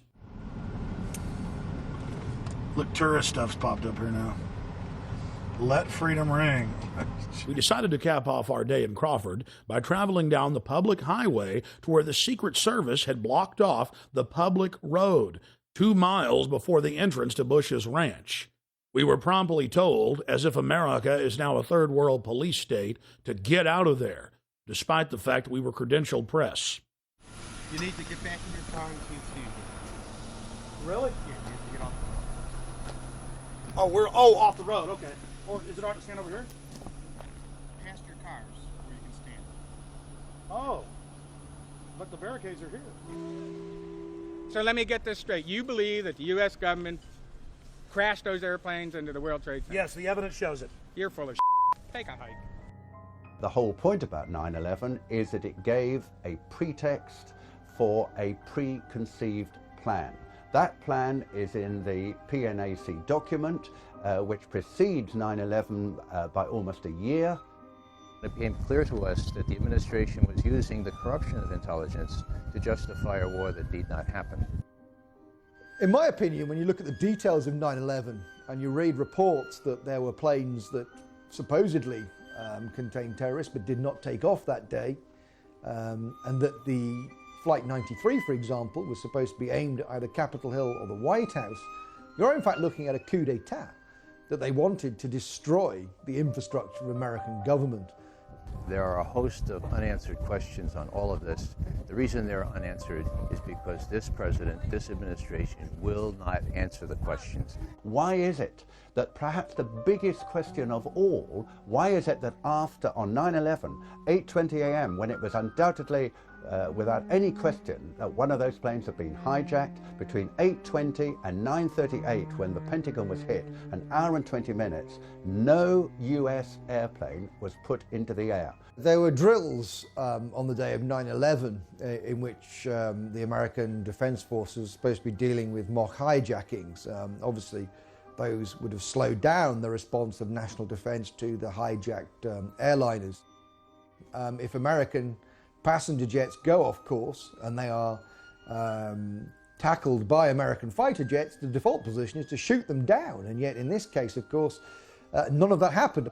There was the Andrew Air Force Base 10 miles from Washington. It has a squadron of F-16 fighters. None of those was put into the air. This is absolutely almost incredible. The most powerful military technological country in the world, albeit under a terrifying attack, was not able to put planes into the air, which actually could probably have stopped at least the second and third hits. And we've got to ask why George Bush sat there with a group of school children for 16 minutes after he'd been alerted to a plane going into the second tower. The president's in Sarasota. He's told that the second plane has hit the World Trade Center. And the Secret Service guy immediately says, "We're out of here." The president stays for 30 minutes, folks, for 30 minutes. Now, how do you explain that? I've talked to all manner of Secret Service people. They say, "We're out of here" was exactly the right reaction. Everyone knew where the president was. If not the president, you might have had some concern for these little kids. Why did he stay for 30 minutes? Why was he countermanded? The implication, of course, is he knew exactly what was going on, that he knew that he wasn't under attack. I think all of this needs to be explained. It wasn't in the congressional report. There was no serious examination of it. And there is the amazing statement made in the official congressional report that the American authorities have not managed to trace the source of the funding. And then the most amazingly disingenuous statement, ultimately, is it of little consequence. It is of massive consequence. The head of Pakistani intelligence at the ISI, Lieutenant Mahmoud Ahmed, requested Omar Sheikh, who is a well-known Islamic extremist who is now actually in prison in Pakistan, to wire $100,000 to Mohammed Atta, who was the lead hijacker. It is absolutely astonishing that that lead has never been followed up. As it happened, General Mahmoud was actually on a visit to the United States, both before and just after 9/11.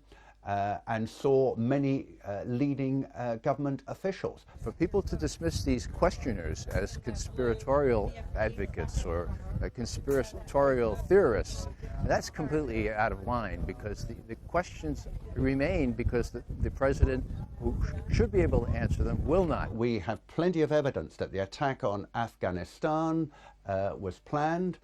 Because after the negotiations with the Taliban broke down in the United States, I think they went to Houston in Texas in about July, and there were later discussions at about this time in Berlin, where US officials made absolutely clear to the Taliban representatives in this famous phrase, either we will provide you with a carpet of gold, in other words, if you supply a pipeline across Afghanistan, you ensure the security of the country, you guard that pipeline, then we can do a deal with you, otherwise we will bury you in a carpet of bombs.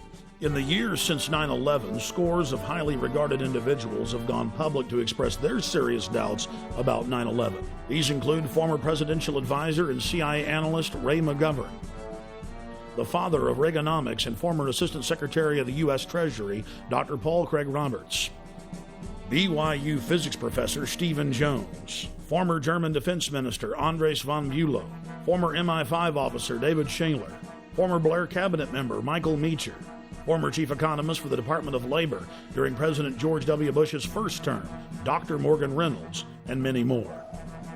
Out of the countless prominent personalities questioning the official 9/11 fable, Gore Vidal, award-winning author and historian, has raised some of the most important points. You spoke about some of your questions concerning 9/11 and how your father had helped write some of the rules for Intercept. Can you speak to your questions concerning 9/11, please? Well, there was a big story about in the India Times, which is a very good newspaper, and it was about 9/11. And we had just found out, the world had found out, that Mohammed Atta, who was a Saudi Arabian guy, but seemingly working for Osama bin Laden, that he was in charge of the planes that crashed into the New York buildings. Well, the story is really more complicated. What struck me immediately, my father was director of air commerce under Franklin Roosevelt. My father, who was been one of the original Army Air Force flyers in World War I, he had put in a lot of sort of safety things. In the event of a hijacking of a passenger liner or any plane that they knew about, that fighter planes would be scrambled, that is, sent up into air immediately within minutes in order to force the plane down, to change course, shoot it down if you had to. And you don't need orders from the president, the vice president, or anybody else. That's the law. Well, they didn't go up after 9/11. Everybody knew what had happened, and the planes were still on their way to Washington to hit the Pentagon, when suddenly from Otis Air Base comes one fighter plane. Otis Air Base is in Massachusetts. Might just as well have been in Canada. That was the only fighter plane which, according to law, they all should have been up there, and not one went up. Well, that could only happen if somebody had told them to stand down, not to respond to what was, after all, their sworn duty. That's the Times of India broke the story, and then that well-known radical rag, the Wall Street Journal, also wrote about it. I thought by then places like the New York Times would have waked up, but the New York Times is incapable of waking up to anything important. Months before 9/11, on June 1st, 2001, Dick Cheney ordered then Secretary of Defense Donald Rumsfeld to issue this order to NORAD and the Pentagon. The document revoked their standing orders to shoot down errant or hijacked aircraft and instructed them to stand down until they were given orders by the President, Vice President, or Secretary of Defense.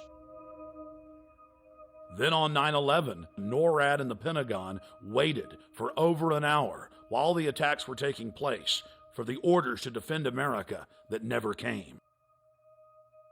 Here is Transportation Secretary Norman Mineta testifying before the 9/11 Commission about an aide coming in to the Vice President on the morning of 9/11 as what was reported as Flight 77 was approaching the Pentagon. From the exchange, it is clear that Dick Cheney was ordering an ongoing stand down. I wanted to focus just a moment on the Presidential Emergency Operating Center.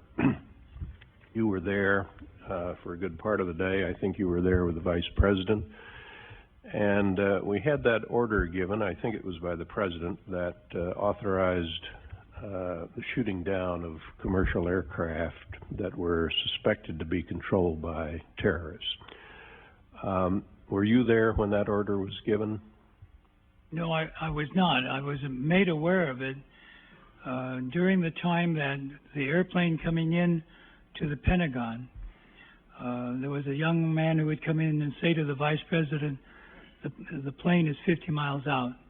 The plane is 30 miles out. And when it got down to the plane is 10 miles out, the young man also said to the Vice President, do the orders still stand? And the Vice President turned and whipped his neck around and said, of course the orders still stand. Have you heard anything to the contrary? Well, at the time I didn't know what all that meant. And the flight you're referring to is the flight that came into the Pentagon. Vice President Dick Cheney had bound the hands of the military behind their backs, and he was refusing to cut them.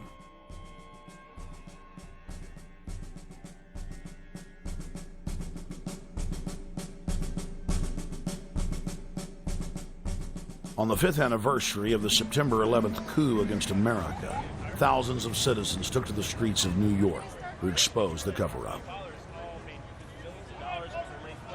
The people are sick and tired of the real perpetrators of 9/11, grandstanding like heroes and using the tragedy as a pretext to turn America into an Orwellian police state. Once everybody gets here, we're going to all get together. We're going to go over to Ground Zero. We're here to get the information out. We're here to talk to the media.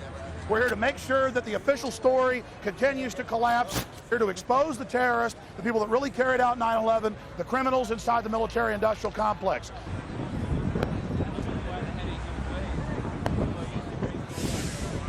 The vast majority of New York firefighters and police that we spoke with, off the record, said they knew that 9/11 was an inside job.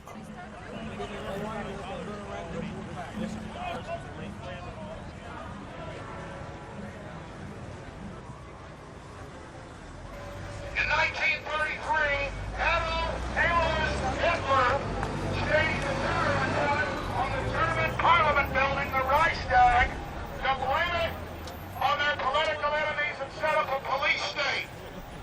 Then Hitler, to launch World War II in 1939,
One of the establishment's favorite tactics to counter 9/11 truth is to claim that it hurts the feelings of the victims of 9/11 and their families to bring up alternative theories.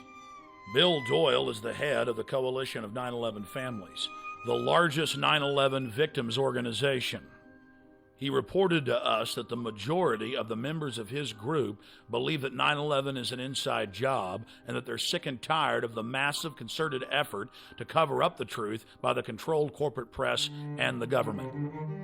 This is a very important point because the controlled media continues to claim that victims and their families don't want questions raised about 9/11. Every single 9/11 group we've talked to wants the investigation reopened and believes that there is a cover-up at the bare minimum. Bill Christensen was formerly the head of the CIA's Department of Foreign Threat Assessment. He has said that all the evidence points towards a total inside job.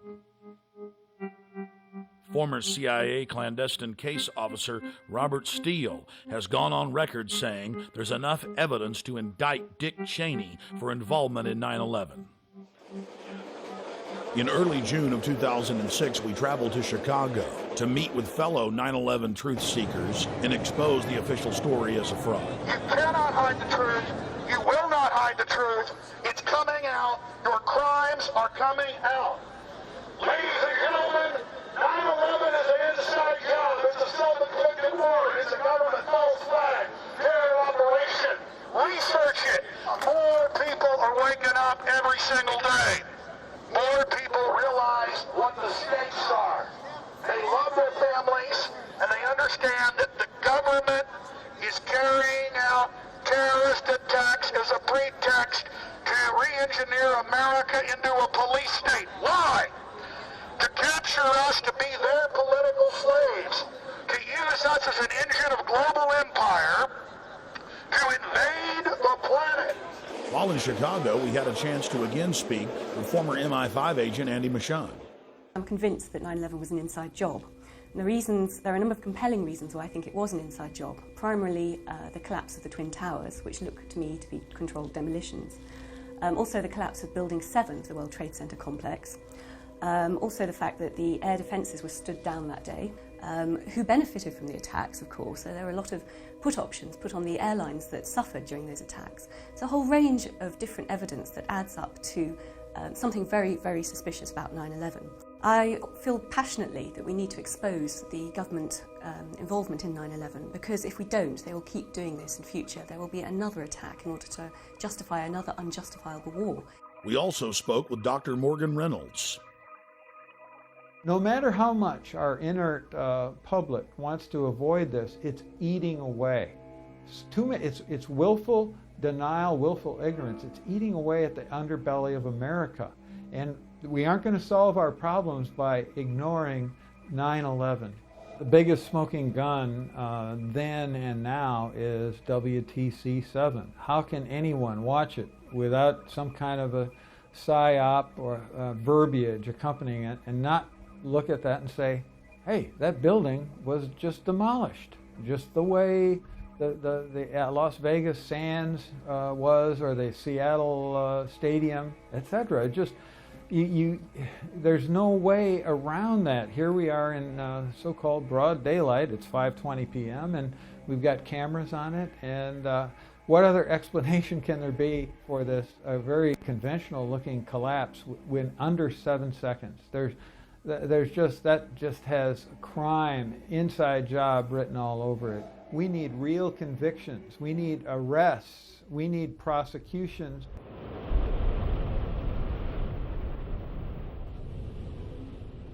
We also had a chance to speak to Professor Stephen Jones, who is a doctor of physics, concerning new bombshell evidence that conclusively proves that thermite was used to cut the main pillars in the World Trade Center towers.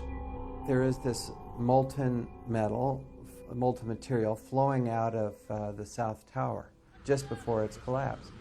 It has a large quantity of yellow hot metal. And then I read about these pools of molten metal underneath both towers and Building 7 after their collapses. Now that fits like a glove with the thermite reaction, which produces molten iron. You also see in these videos of this molten metal coming up, you see this white ash, this dust that comes off. Now that combination, yellow hot molten metal, white ash floating away, that's his signature characteristic for thermite. And then finally, we got some samples of this metal, the previously molten metal. Using advanced techniques like proton-induced X-ray emission and an electron microprobe, we found out what's in these samples. We're finding iron, also sulfur, potassium, and manganese. And these are characteristic of a variation of thermite, which is used to cut through steel very rapidly. It's called thermate. It's like, sure, you can take a knife, you take the butter out of the fridge, and you cut through that butter. Now, adding sulfur to thermite and also potassium permanganate, these chemicals, it's like heating up your knife to a very high temperature. Now it slices right through the butter. Even if the butter is cold, slices right through. Same way here, by adding sulfur and potassium permanganate to thermite, it'll now slice through structural steel very rapidly. But the end products then, you'll have sulfur and potassium, manganese, and iron. And that's what we see. Thermite had to be planted in the buildings, which of course implies directly an inside job. Someone had to have access into the building. You'd get down below and you'd see molten steel running down the channel rails. Like you're in a foundry. Like lava. From a volcano. We spoke with former Minnesota Governor Jesse Ventura to get his perspective on 9/11. Ventura has told the press that he is so concerned about the attack on the Bill of Rights in this country that he has now moved to Mexico and believes the country is sliding into full-bore fascism. I would just like to get your view, your take on 9/11, Gulf of Tonkin, JFK, all of it. Well, I think the most interesting thing to talk about today is, if people aren't aware, that due to the Freedom of Information Act, in the early 60s, the Pentagon had an operation called Operation Northwoods, and it never came to reality, but it was on the table, that our military would attack certain cities within the United States and make it look like Cuba did it to justify an invasion of Cuba. It never happened, but just the simple fact that they contemplated it and it was actually on the table in the Pentagon, I find that just very disturbing, that they would, even consider using our military to try to justify an invasion of another country. You did speak on Jay Leno, according to my recollection, about how Gulf of Tonkin was staged, how you were lied to, we were lied to, you lost a lot of friends. What was it like to learn that they had staged an event that didn't really happen to bring us into full-scale war in '64? What was it like when you realized that and you learned that? Well, it was very disappointing to believe in your country that they would lie to you to get into a war, that they would perpetrate a lie and that the media would go along with it. It's a real eye-opener, and you realize that if they would do it in the 60s, they'll do it again. If it works once, it'll work again. Government very much operates that way, and I really learned about it when McNamara did his tour with the film, and he came to Harvard when I was teaching there, and they pretty much had to lock me up in a room so that I wouldn't confront him. And what would you say to him if you were in a room with him? I would ask him why we were lied to and what the purpose was for it. The one thing I do question on 9/11 is the fact that if anyone's familiar with the Payne Stewart, the golfer, and when he died, he was flying in a private plane, and they lost contact with that private plane out of Florida, and within 30 minutes they had a fighter jet up on the wing. And that fighter stayed with it all the way till it crashed, making sure that it didn't harm anyone. And the thing I questioned on 9/11 was simply the fact, where were our planes? When all of this was going on and planes were being hijacked an hour apart, and there were 4 of them to cover about a 6-hour space, at no time, to my knowledge, did we have any fighter planes up in the air. Why? Well, the default position is to send up fighters. Right. Why weren't they? in light of the fact that there was a cover-up that got us into the Vietnam War, and there was, in my opinion, a cover-up of John Kennedy's assassination, I would just say that I don't believe it's beyond reason to not at least consider that the government certainly would do things like that.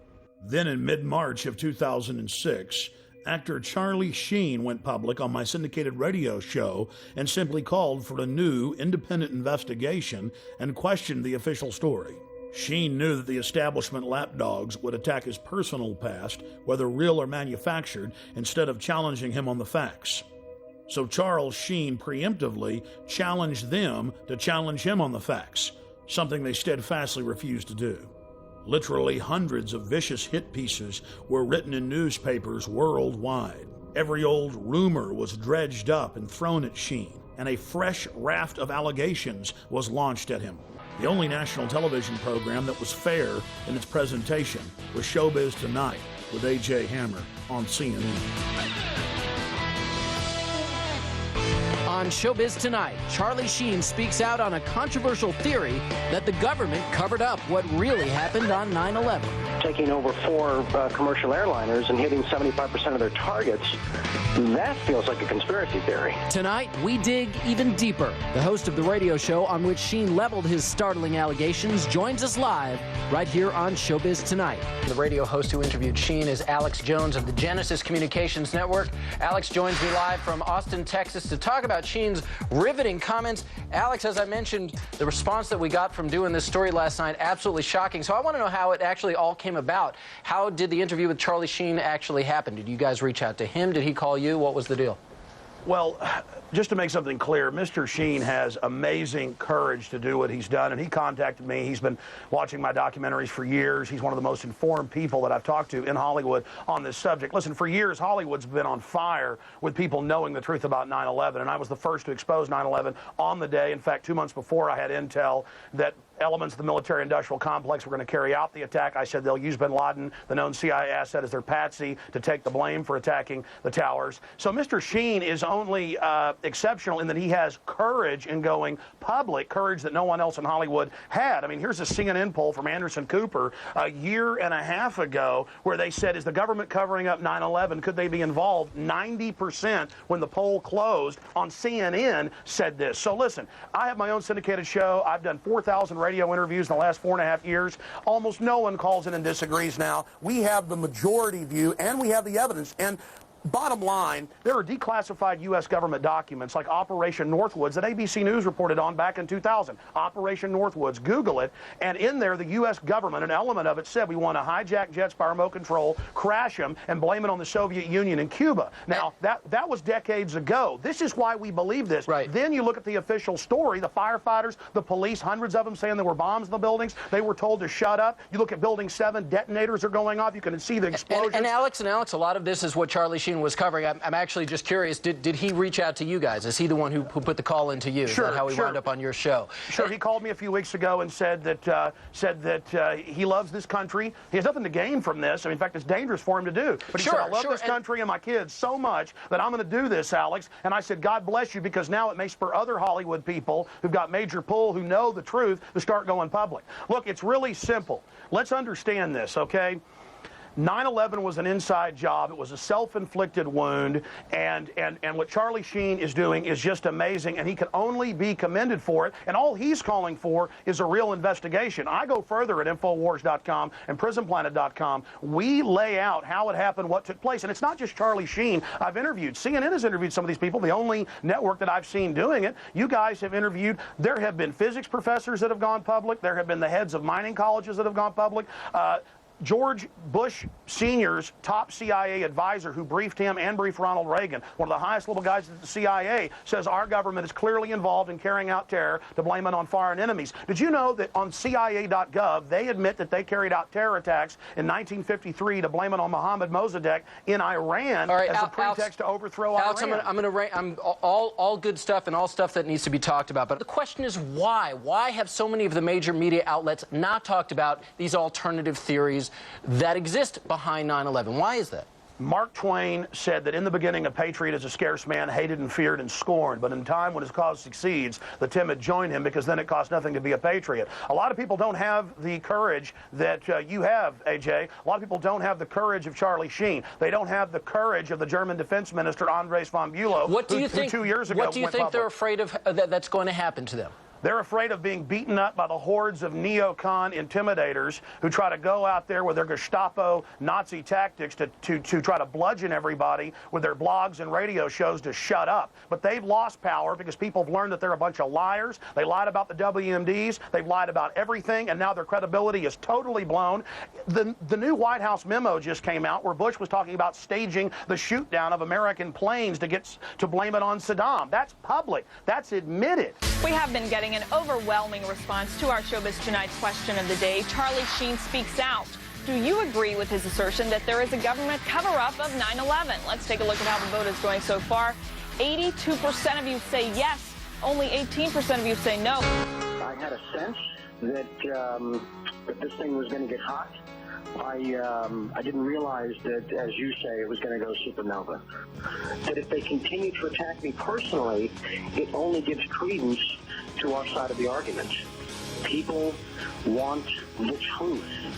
They want the truth. And what's been offered to us resembles nothing of the sort. He says is, don't believe me, check out the facts. Go look at the evidence. Don't believe the attack dogs.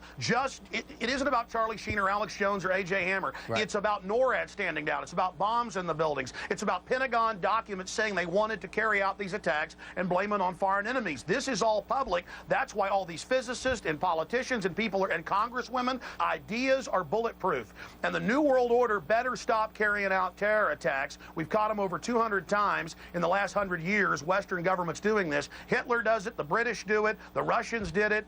Governments do this. And I'm not saying the whole government. Very small criminal black world is what they're called, operators are carrying this out. That's the facts. Please go investigate it, ladies and gentlemen. You will discover the truth. Look at America. It's turning into a police state. Well, putting cameras in school bathrooms. Nothing can stop the truth from coming out on 9/11, and we're in danger of the New World Order carrying out more terror attacks to keep this war for empire. Charlie Sheen then appeared on Jimmy Kimmel Live. Sheen again threw down the gauntlet and challenged his detractors to look at the facts of Building 7 and the 5 frames from the Pentagon. You know him from movies like Platoon and Wall Street, and in addition to seeing him every week on 2.5 Men, opening tonight, you can see him in Scary Movie 4. Please welcome the indestructible Charlie Sheen.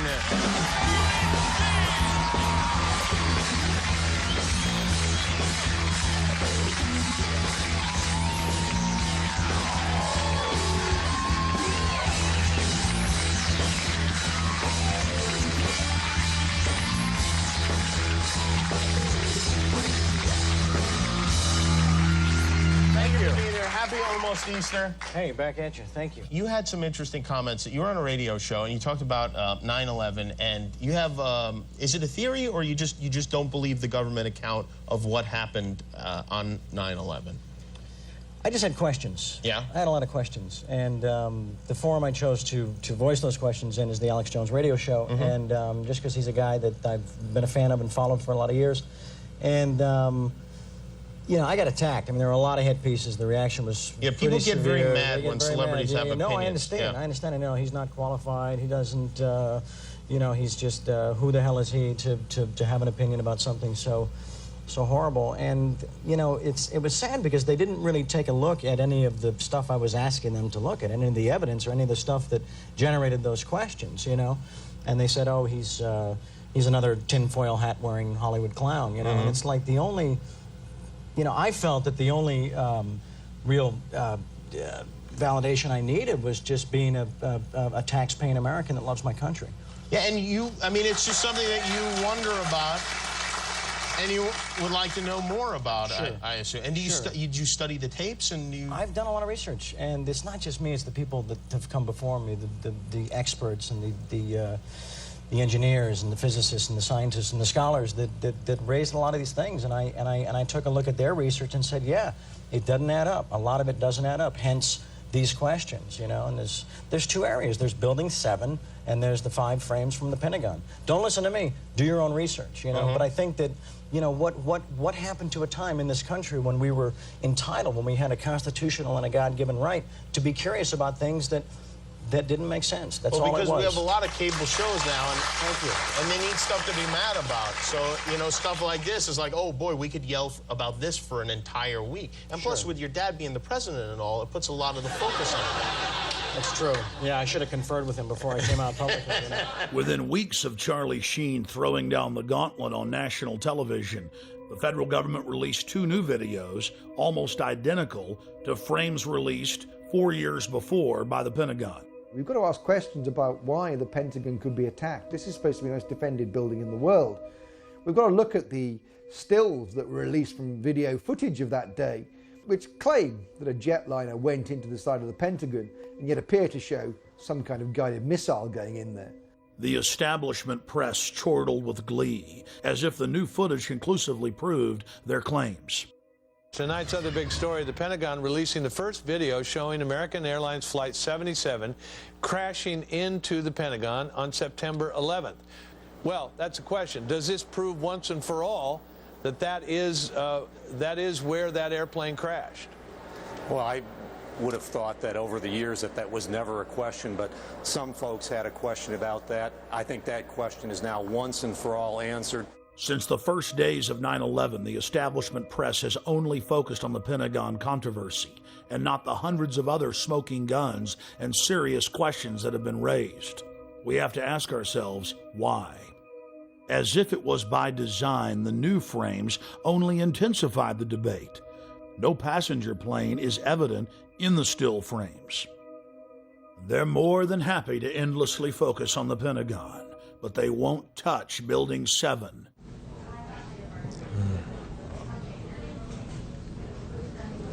It's amazing. Amazing, incredible, pick your word.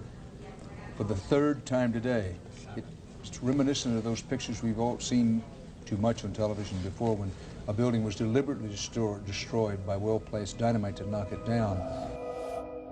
We have the owner of the World Trade Center complex admitting on tape that he ordered the building demolished on the afternoon of 9/11. I said, you know, we've had such terrible loss of life. Maybe the smartest thing to do is pull it. And they made that decision to pull, and then we watched the building collapse.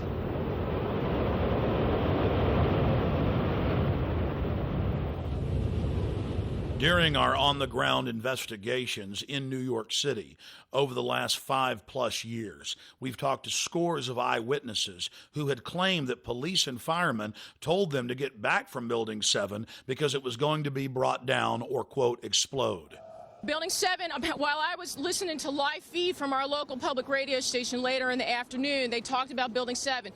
Building 7 was fine. There was no airplane that hit it. And then they even began to ruminate on the air about demolishing the building. I said, well, I don't know. I mean, you can put out fires. You know, why would you talk about demolishing a building that, you know, it wasn't hit by anything? You know, the fires weren't bad or anything like that.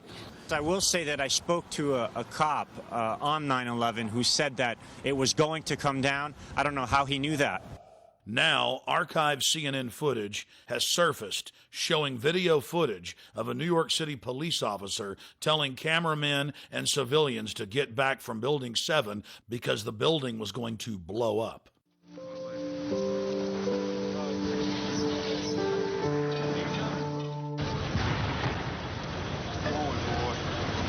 Keep your eye on that building. It's coming down. The building is about to blow up.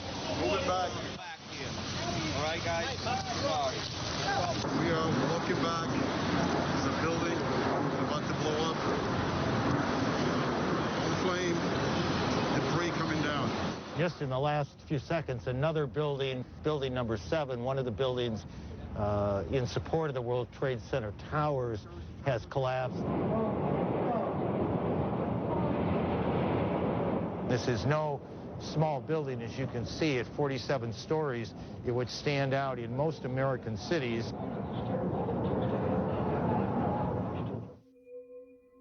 And then, in late February of 2007, 9/11 researchers reviewing archives of live news coverage from September 11th discovered to their shock that BBC World had reported that Building 7, also known as the Salomon Brothers building, had completely collapsed over 20 minutes before its actual implosion. First anchors at the London news desk reported it. Now, more on the latest building collapse in New York. You might have heard a few moments ago, I was talking about the Salomon Brothers building collapsing. And indeed it has. Apparently that's only a few hundred yards away from where the... They then cut to BBC reporter Jane Stanley in New York, who also reported that the Salomon Brothers building had fallen, all the while with the building clearly visible behind her through the window. Our correspondent, Jane Stanley. Jane, what more can you tell us about the Salomon Brothers building and its collapse? Well, only really what you already know. Details are very, very sketchy. There's almost a sense downtown in New York behind me, down by the World Trade Centers, of just an area completely closed off as the rescue workers try to do their job. But this isn't the first building that has suffered as a result. We know that part of the Marriott Hotel next to the World Trade Center also collapsed as a result of this huge amount of falling debris from 110 floors of the two twin towers of the World Trade Center.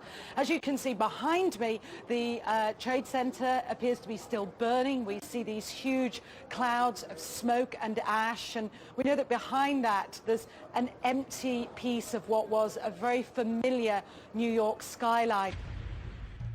Another BBC news channel, BBC 24, also got the word and reported the collapse 20 minutes before it fell. Enormous building in New York has collapsed. It is the 47-story Salomon Brothers building, which was situated very close to the World Trade Center right there in this financial capital. It then emerged that Aaron Brown of CNN reported from a rooftop overlooking Ground Zero that Building 7 had collapsed over an hour before it actually fell. We are getting information now that one of the other buildings, Building 7 in the World Trade Center complex, is on fire and has either collapsed or is collapsing. And you, to be honest, can see these pictures a little bit more clearly than I. But building number 7, one of the buildings in this very large complex of buildings that is the Trade Center, there were, and that is the right way to put it, there were the two towers, but then there are a number of support buildings around it, and now we are told that there's a fire there, and that building may collapse as well, as you can see. We can see as we look now back downtown, we can see the billowing smoke. CNN and BBC's reports conclusively prove media prior knowledge and false start scripting of Building 7's controlled demolition. Couple that with hundreds of police, firefighters, and rescue workers stating that they were told to get back from 7 because it was going to be brought down. There can be no doubt that Building 7's destruction was an orchestrated inside job. 9/11 was just one salvo in an ongoing war against the free peoples of the planet. It's all part of their terror storm. Pentagon war planners now publicly admit that 90% of their battle plans are psychological versus physical. The information war has taken the place of aircraft carriers, fighter bombers, and Abrams M1A tanks. And you, the population of the planet, are the target. Put simply, modern warfare is all about selling the population to love its own enslavement. The elite are waging war on the people. Edward L. Bernays is regarded by many as the father of public relations. He was born in Vienna, Austria. Bernays was the nephew of Sigmund Freud. Bernays pioneered the use of psychology and other social sciences to design public persuasion campaigns. He published several scholarly works still used in universities worldwide today. On page 71 of his book Propaganda, Bernays wrote, "If we understand the mechanisms and motives of the group mind, is it not possible to control and regiment the masses according to our will without their knowing about it?" Bernays literally wrote the book on modern propaganda, His clients included Procter & Gamble, CBS Television, the United Fruit Company, the American Tobacco Company, General Electric, Dodge Motors, and he also spearheaded the national campaign to fluoridate the water supply of America through the fluoridationist of the Public Health Service. He was hired by multiple presidents to engage in propaganda campaigns against the American people, as well as the U.S. Army.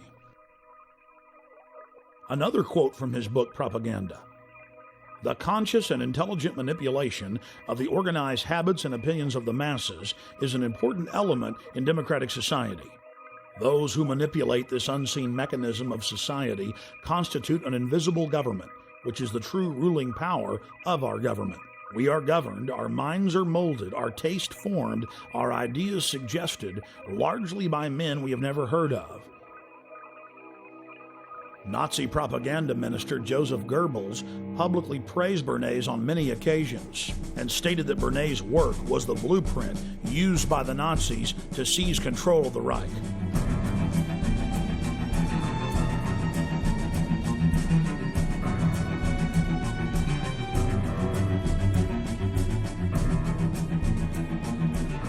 Edward Bernays advanced the science of propaganda light years. But more than 60 years after his heyday, the science of mind control is thousands of times more sophisticated than even Bernays had envisioned. Since the dawn of man, bullies have attempted to dominate and control the tribe. Human history has been one long struggle of the independent free human against organized crime syndicates attempting to enslave him. Brute force has been replaced with intimidation and propaganda. We are manipulated into enslaving ourselves. We are conned into believing that the establishment is our loving keeper and not our parasitic master. The New World Order architects are a group of predatory control freaks who have enslaved humanity and are desperate to keep control of their cattle. The elite is threatened by independent free humans who control their own destinies. They're threatened by intelligence, by beauty, by honor, by family. They seek to control and steer the destiny of humanity in a direction that secures their power monopoly forever. They are sadistic. They are callous. They think nothing of human life, only control and keeping that control. The entire world is being engineered, designed to be a prison planet, a control grid over free humanity, where no dissent is tolerated. Once you realize that the establishment is laughing at you, you can begin to research the truth and start fighting back. Once you understand their game plan, it's very easy to defeat. Knowing who your enemy is half the battle. Taking action is the other half. You only have to free your mind, and defeating the globalist will be easy.